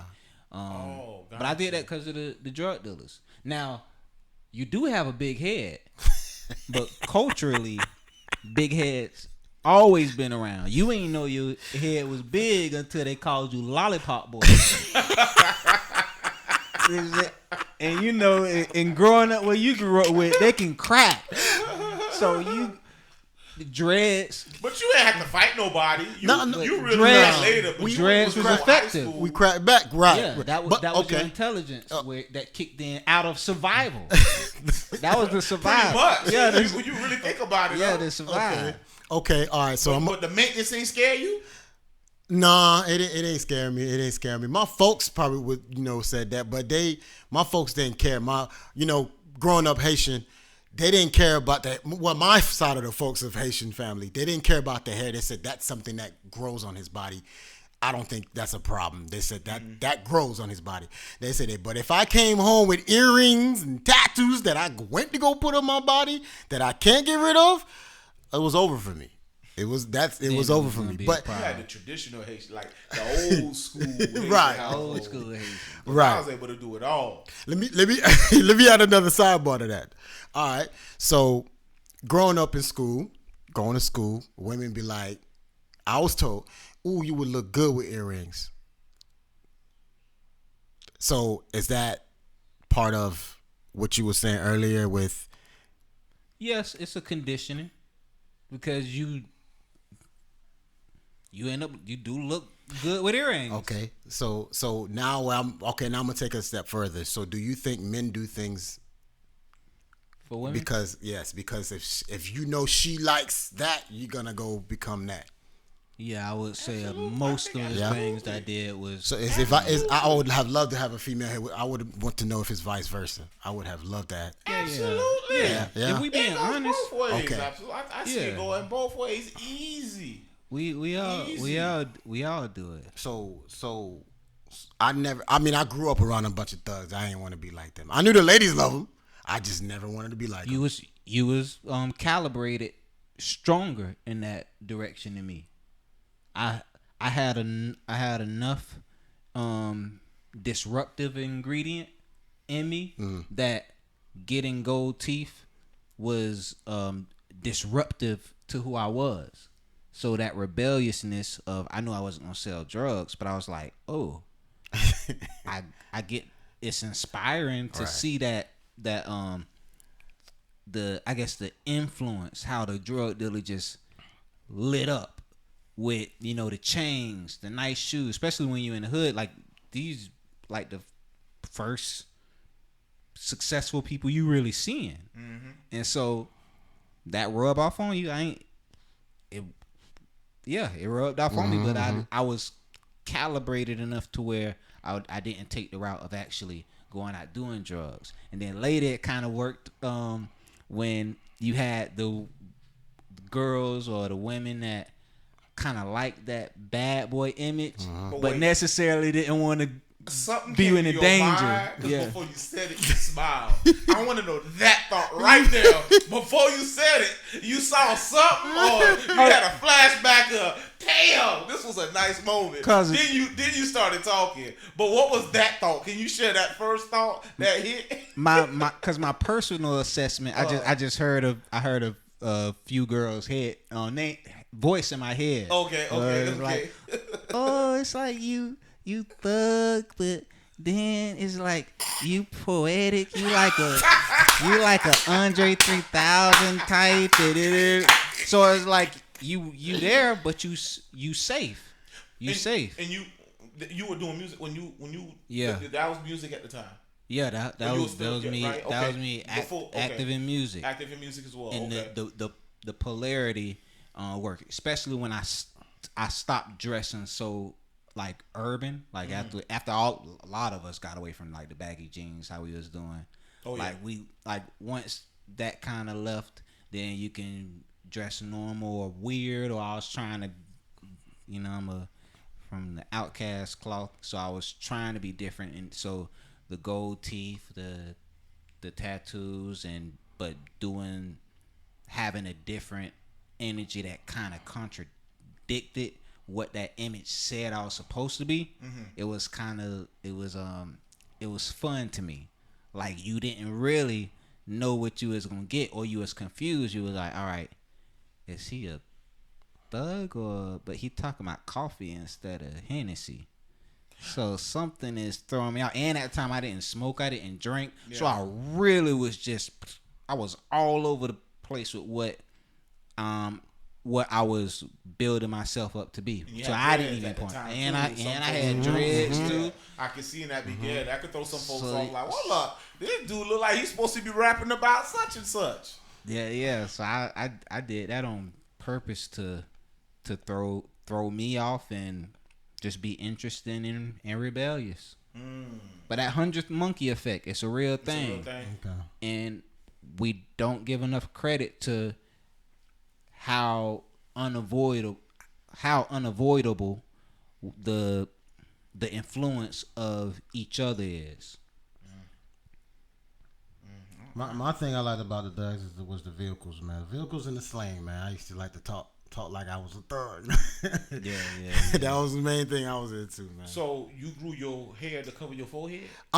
So I had a big head. I just grew up with a big head. My son got a big head. I have a big head. Okay. My son have a big head. I just feel like it looks better with hair. When I get a low cut, I have my little mini waves that only come on this side of the head. If I had all the way around, then I probably would have kept it low. But I feel like it looks better with the hair. You feel me? I grew the hair back. I had it at my shoulders at one point, and then I got rid of it to prove. To prove? Yeah, I did it. Yeah. Being Zoe at the time, she was my girl before she became my wife. Okay. So her family, hey, this ain't nothing. I could grow it back if I want to. Okay. So I got rid of it. Just tell them, hey, do I look presentable now? Do you feel like, so is it a confidence booster for you now? Like, do you feel like, hey, like when I get it done, freshly twist, you do it crazy process, it is. Sit under that big old, you seen that selfie he sent in? Hey, I'm about to get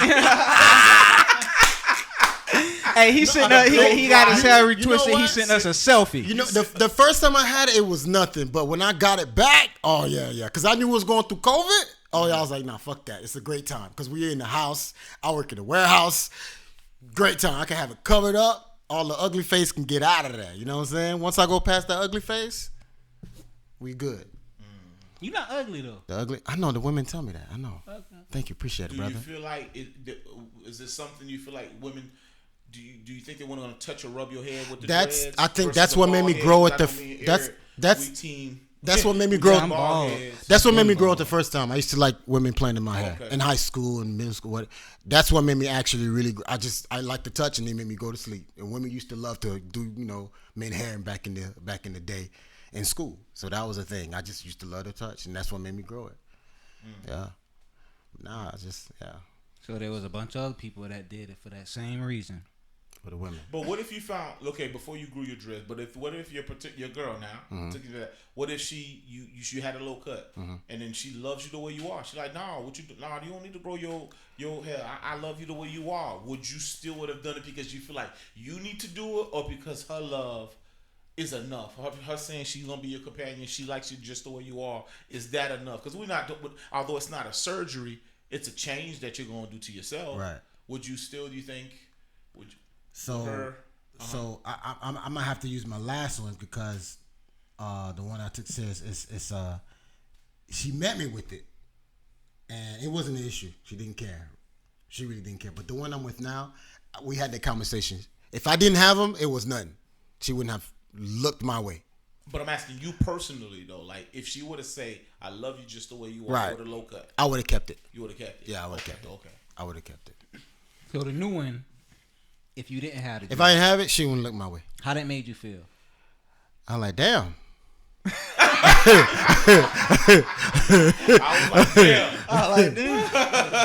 I really had to really take it out. I had pause and take it back. Like, damn. Okay, I'm ugly. It's like, shit. Yeah, I got a big ass head, dog. That's what I really told myself. Like, yeah, I got a big ass head. But I don't believe it because. But it was shorter though. You know what I'm saying at the time. Yeah, I don't believe it because your personality. You like an invisible person because you fall in love with not the physical you. Right.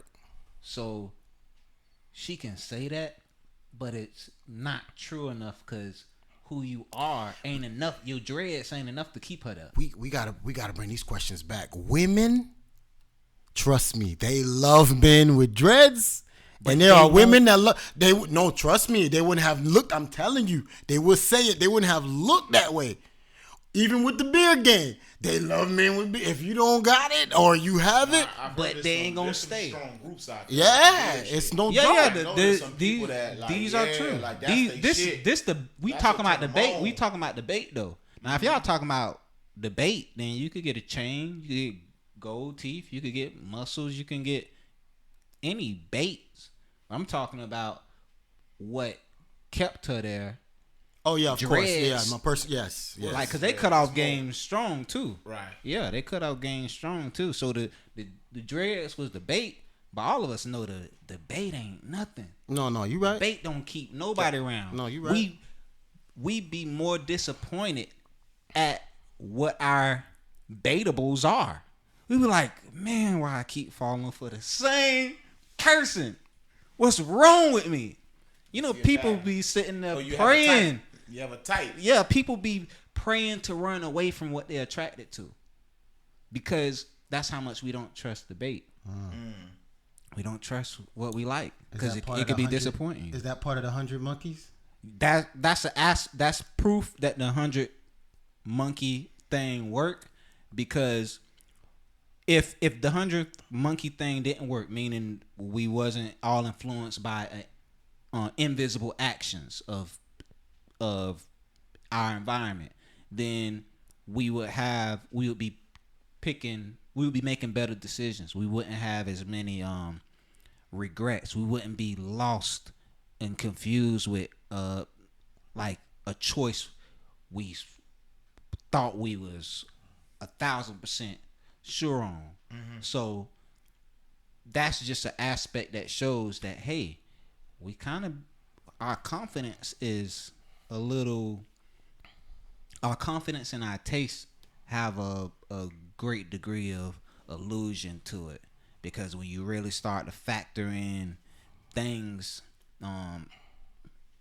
the real fundamentals, you realize, oh wait, I don't really like this. I don't really like that person. Or these jeans ugly. I don't like these jeans no more. Okay, what's your must-have? What's my must-have? What's that attention grabber for you? Well, now, so it used to be titties. I'm still, because we're in the mid. Low key got that white boy. No, so in my thoughts say titties. So I don't hear titties often. It used to be titties. It's still titties. I'm always, because it's the Milky Way galaxy. I'm always be team so titties. titties. Will be the first, like, so when you, That's what used to was. I used to like. Now I'm saying I had to fight myself from like a titty would like snatch my neck. Sometimes I be in a line. And if titties is behind me, okay, there you go. And I look, and you see exactly what you were like. How did I know titties was there? So it's something else, and that's part of the 100th monkey effect. Because Jesus Christ! Because I shouldn't, and this is why this is called the Milky Way by the fact because the extraterrestrials notice our obsession with breasts from cows, goat milk. Almond milk, anything we just try to associate with milk and titties for whatever reason here. So it's an obsession we all have. But now my must have would have to be like personality over anything. Like we just gotta be cool.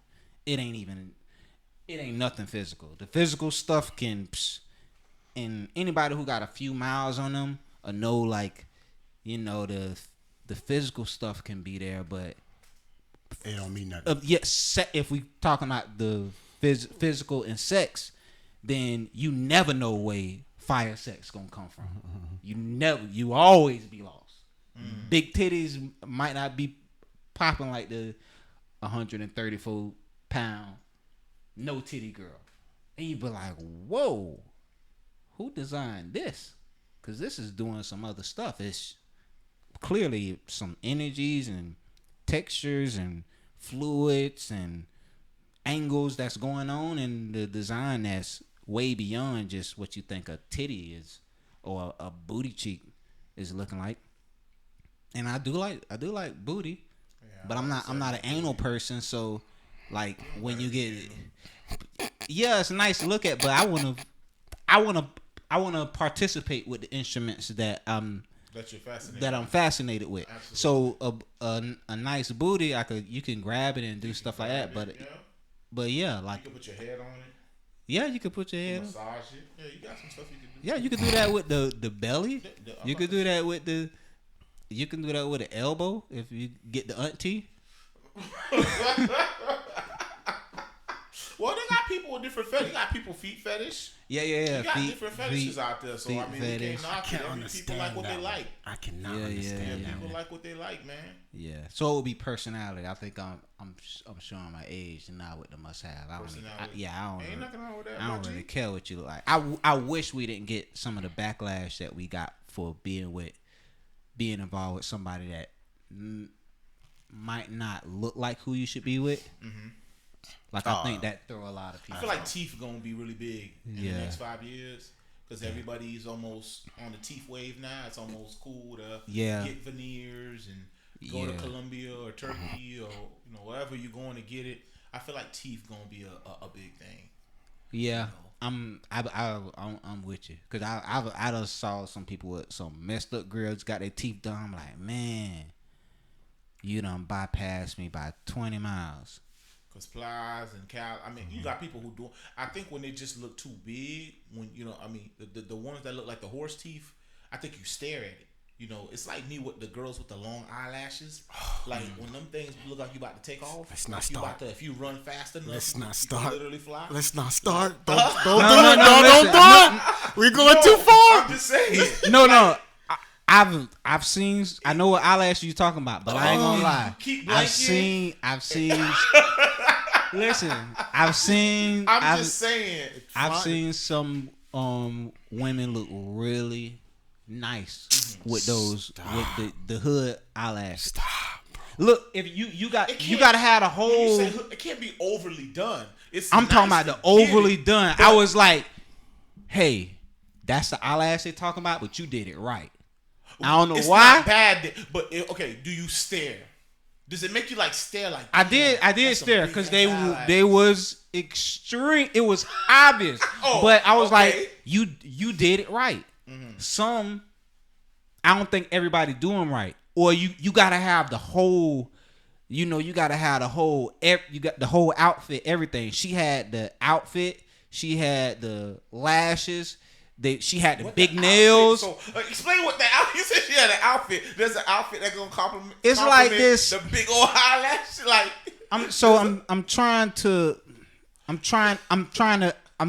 Y'all have to Bro, be there's an art to, and I'm gonna say this, I'm gonna use this word, but I don't mean it disrespectful. Okay. But there's an art to the hood rat look.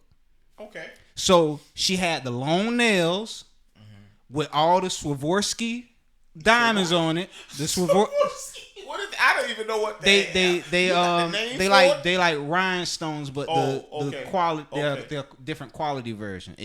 They're expensive. She had the earrings. She had the neck tattoos. She had the lip gloss. She had the arm tattoos. She had the fuzzy like she had the most pristine hood rat look. And the lashes went with it. She had the ponytail with the baby hair. You know how they do the baby hair? Yeah, Drego not buying it. Bro, she had everything. The kit made sense. It matched. What's unique what Eric is saying, I think when you have it, it's like a bodybuilder. When you have all the right portions, it look right. Exactly. But because maybe some of the things I'm talking about is not portioned properly, it just makes me sad. Then it looked wrong. It looked wrong. You know what? Because I have seen it where it was like, oh, your head ain't big enough. And there you go. Your head might not be big enough. But I've seen it. I was like, ooh, this girl, she got it right. Bro, I'd rather them walk around with yellow hair than having that shit go farther than their nose. That's cap. They gonna hate me for it. Well, the nose you exaggerate. Bro, if it goes farther than you, I'm talking about this right here, bro. No, not all. It's just that's too much. Was huge. No, but if it go farther than your nose, it's cap, bro. I wish I could take it. You see how you said there's an outfit?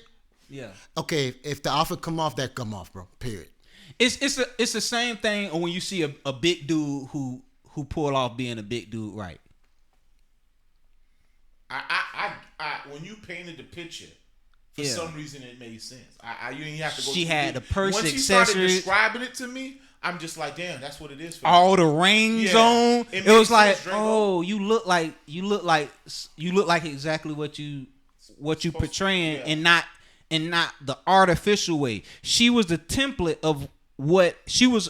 If they're considering the 100th monkey effect, she was the first one.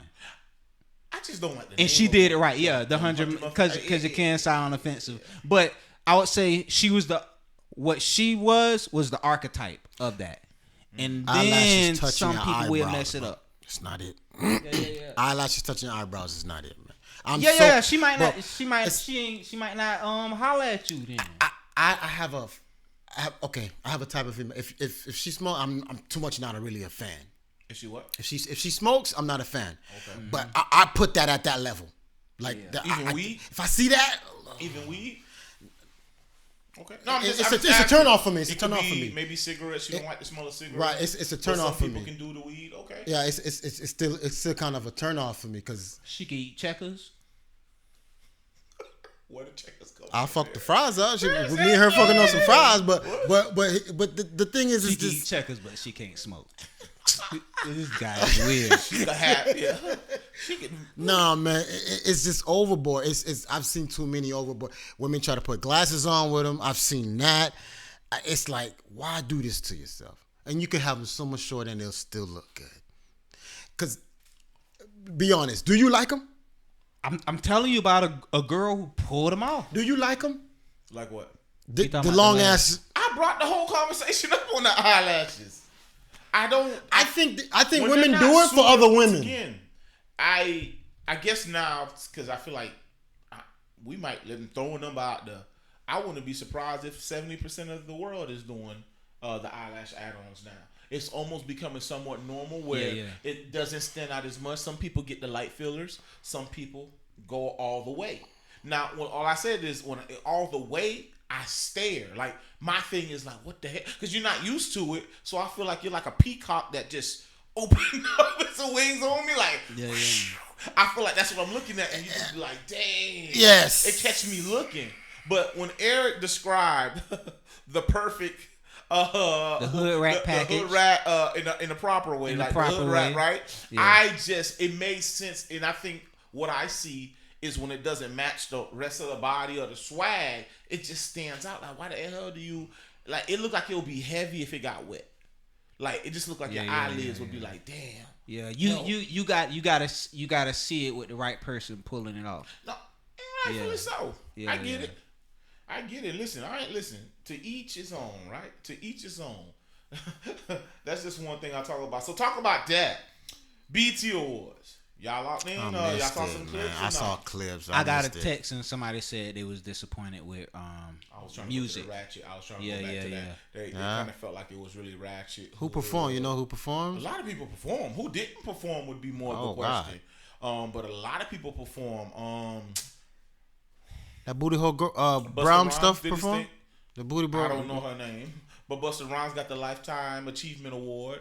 That was big for him. He had a little message about working with the youth and, you know, artists putting the beef down. It don't really help nobody. It don't make nobody no money. He had a speech on that. I think people were talking about for me, most of the ladies had those see-through dresses where they had their two-piece. You could see what G-string or what thong they had on. What some people just would cover the nipple. You know what I'm saying? I think that's what most people were bashing. And then one girl took her sandals off, like when she was in the crowd, like watching. They had her on camera without her sandals on. I guess maybe because the high heels. You know how that go. Yeah. But they were saying that's what made the show really ratchet. Did I enjoy some of the performance? Yes. I think Lotto, her show was good. The audio was bad because I think if she didn't do so much movement and she did it live, the energy would be on point. She had good, what you want to call it? Stage props. Choreography. Coordination was dope. Yeah. But because she was lip syncing, I just feel like it didn't hit that record that put it on the floor. That's an energy record. Like Boosie was wild into it. But it just didn't feel the same to me watching that. But yeah, a lot of people perform because it's 50 years of hip hop.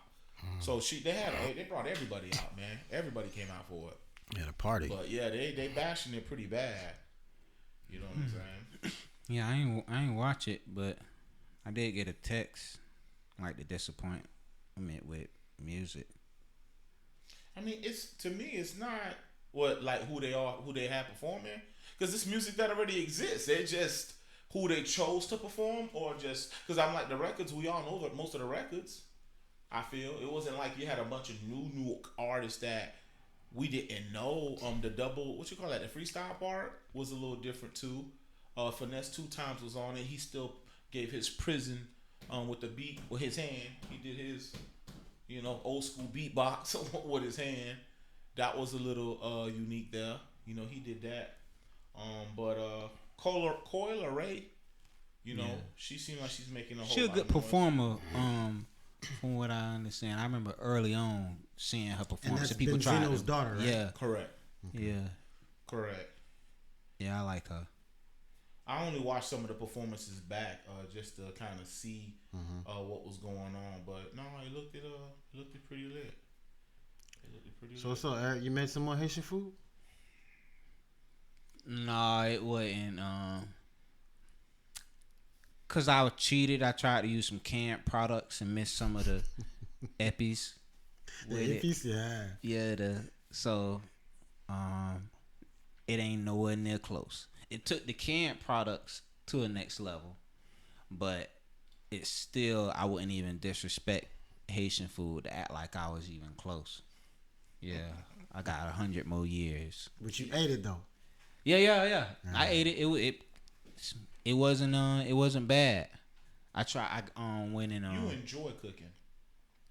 Would you say you enjoy cooking? Because I have a creative mind. I like to see what stick. I don't even really be tasting the seasonings or nothing. I just look and just kind of feel and mix some stuff up. If I had my dream kitchen, then I'd probably be a beast. That's an art, That's isn't what it? I be seeing about you. I be seeing you kind of. I would post some cooking stuff you do. I'll be like, this nigga really cooking. Like he really creating a whole quesadilla out here. Yeah. My quesadillas are fire though. My quesadillas are fire. I can do some really amazing things with ramen noodles, with modifying it.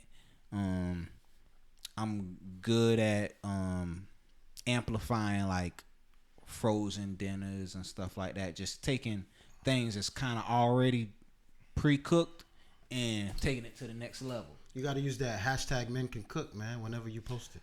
Yeah. I'm going to get into it too. So have you seen a T Green episode yet? Well, I've seen him doing it over the years, and I've been around him in person. But I know he got his page now. Yeah. His YouTube page. Yeah, he started. It's doing good too. Yeah, it was pretty. Yeah, he's doing some numbers. Some of his stuff. Yeah, he happy about that. I guess what got me while I was dying is he had some leftovers, and he came up with a recipe with some leftovers. He enhanced some fish with grits, created a whole breakfast, and I'm like, oh. He really putting some thought, and you can see the work. Like it's not. He got some episodes out there. He got a whole intro and everything. Yeah, he got a section and all. You go to his house. He got the double screen computers because he a tech geek too. Okay. But he grill and everything. He could. T Green could cook. He can always cook. If you gonna be listen, you gotta know you got it to have the. I mean, you can tell it's thought out because he got some angles. I'm like, yeah, that camera on the wall. yeah. Nah, he happy about that. Hey, T Green, man, shout out to you, my G. We see you. Yeah. We see you. We might have to pull up and maybe give him some feedback on some of the food. Yeah, he like Haitian food too. Yeah. Oh yeah. Yeah. Oh.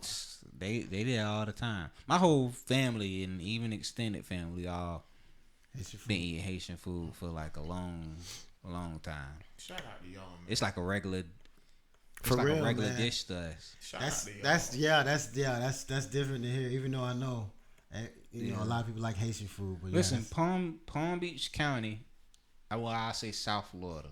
Well, it's probably more than South Florida now, but Florida have a special relationship with Haitians.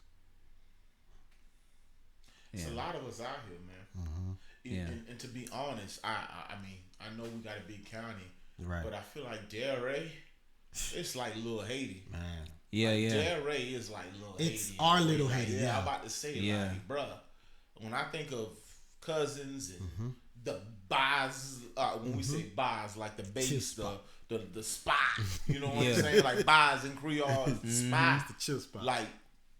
Dog, if you like, and I most of the friends, the people who knew like my dad, or who I'm somewhat aware of, like if you go to, is that Lawson in Congress? They got some barbershops over there, but they got they do a whole hangout business. It's like a reunion.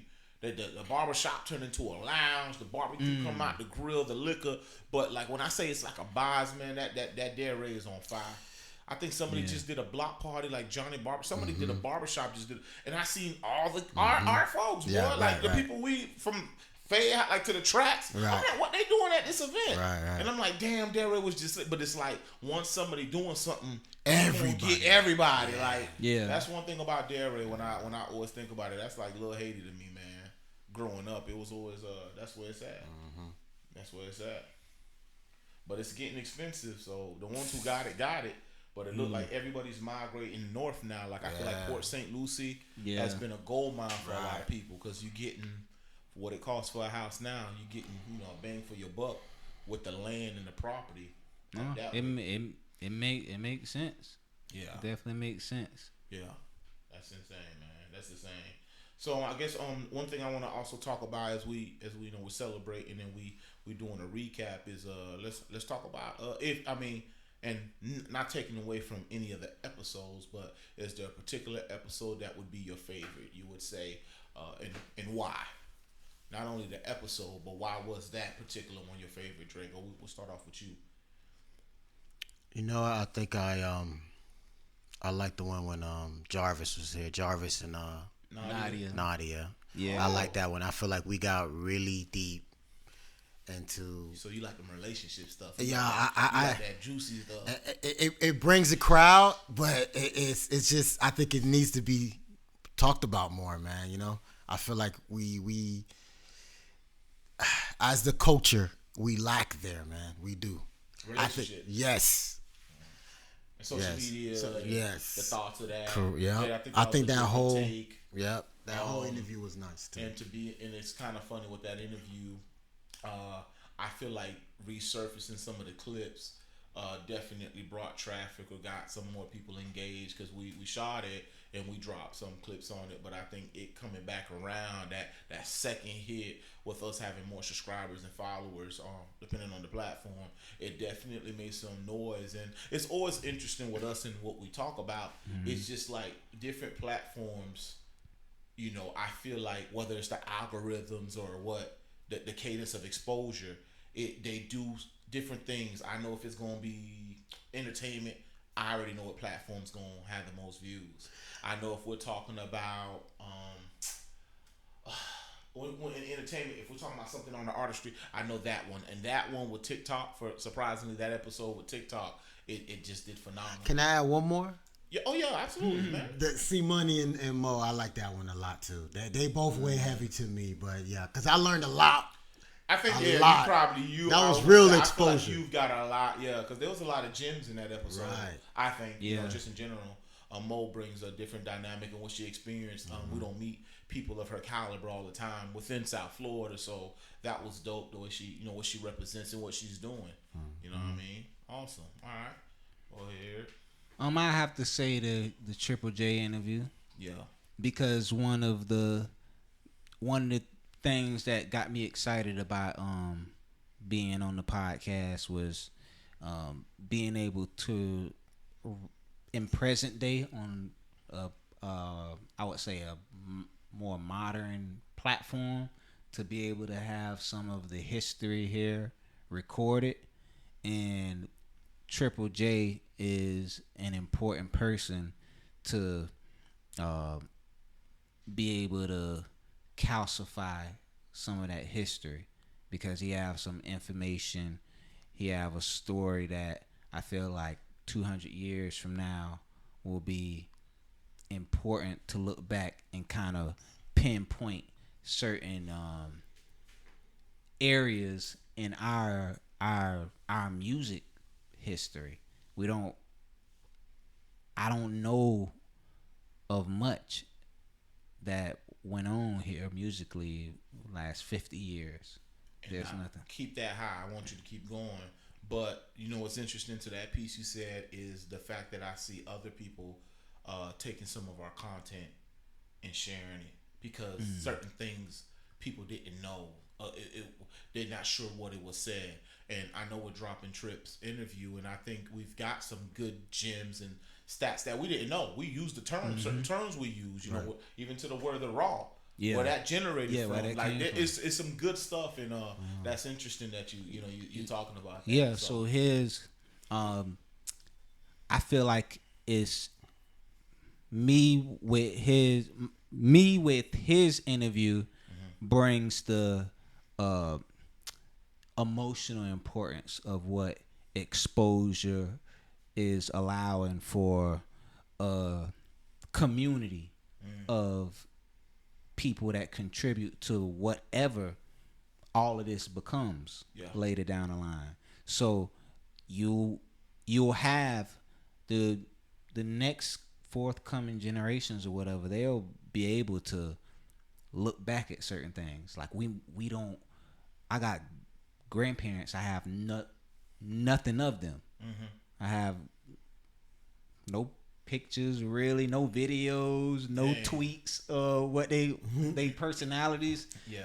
So we're able to record the bodies that contribute to, you know, the good and the bad. Yeah.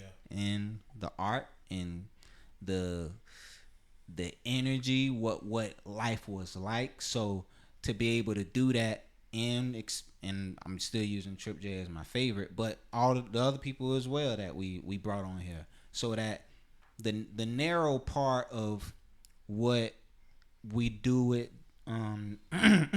with this podcast, to me, is way more important, because it's allowing real people that place their feet on the ground, that have true historical references and identities within the people in, I'm not saying it represents everybody, but a niche of people. I think it's beautiful. So I feel like that's important, and shout out to us for doing that Yes, because for sure. there's gonna be people that look back and be like, you know what, I'm glad they recorded that. Yeah. Cause that's my great uncle.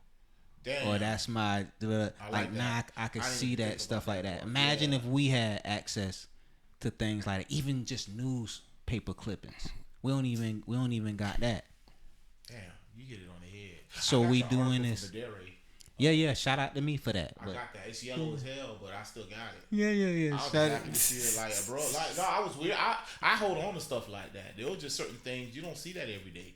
Not on good terms. Right. You know what I'm saying? So it's I feel like that's very, very important. Mm-hmm. And we had the stuff like this, especially when it's not on the biggest platforms, it should still be appreciated. And I'm lobbying for the future of our communities to put more importance in the recorded beingness in the present moment, because it's gonna matter. It's gonna matter for those who, you know, especially like yourself and us, that put aside time with not much promise on anything you doing to say, hey, we care about what's happening here. That's and right. the scribes of history, it's very rare that the scribes ever get their flowers. They always giving them out, but it's a lot of people that do not get the credit they deserve for allowing us to continue forward just with an essence. And so I like that. So the Triple J is important to me because he calcify such a broadness of our rap scene, and it's others too, but he's the one that fit the most to come like in modern times, to where we know you can't deny that a lot of people know his name, can't deny that his effects of piercing through the industry, whether it did what he should have, we know he was capable of doing, and championed him to be for. And then there's many others that we place. So I feel like you want to come through here because the reason we doing it for. Absolutely. Yeah. No, absolutely. That was well said too. Yeah. Damn, I don't know if I want to say anything after that one. Yeah. Good job. I guess I would. Yeah. Definitely good job. And I'm just picking something different because you already said that one, and I got nothing on top of that. And I would just say the first episode with Hot and Van Dam. I really enjoyed it because it was a whole, you know, like we said before Xposure got started, you know, we had a conversation, we came up with the idea, we went to lunch, we got a chance to talk about it a little bit more, what we're gonna do, how we can do it. And I just feel like getting to the first episode could be intimidating, challenging, but doing the whole process of the invite, us sitting down at the round table and doing that first episode, I feel like it opened the door for us to, we saw what it could do, and we're here. It brought us to this point. So that episode will forever be special to me because of that. You know what I'm saying? Because I feel like it was a bunch of homeboys really just having a conversation. Throw Daddy Fats up in there. Just, hey, come on out here. And we threw him on the mic. I think it was just the whole vibe, the guest appearances, and really just kicking the dough in for Xposure as a podcast format, right? Because it was a DVD once upon a time. But that, for that, I really enjoyed the first episode. And then I think I would follow up with Trip, being able to hear his storytelling and his story. As much as we interacted, we seen him. I didn't know all the things he shared with us. That was dope, and that's forever gonna go down in history. Yeah, for sure. Yeah. Well, this is our first episode was just us, so shout out to us engaging, man. We went the distance. We went 2 hours without a special invited guest, man. So yeah, shout out to us, man. And y'all want to end with a gem of the day? Y'all want to give a? I know we did one on the first episode, but we haven't given the gem of the day ourselves in a long time. You already kind of gave one, so we can use yours, Drego. You want anything you've seen recently that you feel for an upcoming producer? Anything you want to tell them out there? I seen a comment someone wrote on Facebook, and they said, in this time that you're in right now, what have you learned recently? And I put patience. Step back. It's okay to step back. I think taking a breather would help everyone at times. So I think patience is the main word that I'm looking for. But yeah, patience or breather. Be patient out there. Correct. Okay. That's what's up. You giving us a gem? I'm gonna give a gem of the day. I think it's definitely deserved. I'm trying to feel the emotions that I feel right now. What I would tell somebody. I know we kind of said. Well, I kind of feel like I said it off camera. Before we actually started the show. It's and I would give this advice to you can apply it however, but that beginning could be scary as hell for anybody. Anything that there's a vision that comes, right? And then whether it's a song, whether it's a podcast, whether it's that you're going to go into entrepreneurship, you about to make t-shirts, and you looking at that press machine on Amazon for the longest, you don't know which one to buy, the one that costs $500, the one that costs $200. I feel like you do your research, but you gotta be willing to jump out there and figure it out. You gonna bump your head, you gonna make mistakes. Not everything in the beginning is gonna be perfect. You think about your first record into the way you make music now. You think about the way you used to dress back then to the way you are now. And I catch myself now, and I'm trying to, I don't mind trying to inspire others, but I always tell them the first one isn't gonna look like the first episode, for example, won't look like the 10th episode. We had to work and build the chemistry to get where we are now. We have a love, we got a passion for what we're doing, and that consistency, it comes with time. And I think with exposure as well, and I think all of us, what makes us unique too is we're moving at our own pace, right? So keep that in mind. Your first episode is not going to look like your 10th, right? So that would be and you could apply that however. Day one on the job and 2 weeks later, you're going to know protocols, you're going to know the do's and the don'ts, right? So be willing to go through that process, embrace it, and move at your own pace. Don't be looking at what everybody else is doing. Move at your own pace. So whether you want to do daily, weekly, bi-weekly, every 2 months, if you feel like that's what you need to do and that's what worked for you, move at your own pace until them circumstances change and you could move however you would want to move. That would be my gem of the day. That's it. But nah, man, we really appreciate y'all. This has been our episode 11. Really excited, really celebrating. Once again, shout out to everybody that's backing us. Shout out to everybody that's watching every episode. And y'all leave us those positive comments on great conversation. Keep it going. We needed this back then, but we got it now. I want y'all to know that. And we here to stay, man. So we always appreciate y'all for watching and listening. And it's Xposure. We out. It's more than just a podcast. It's exposure.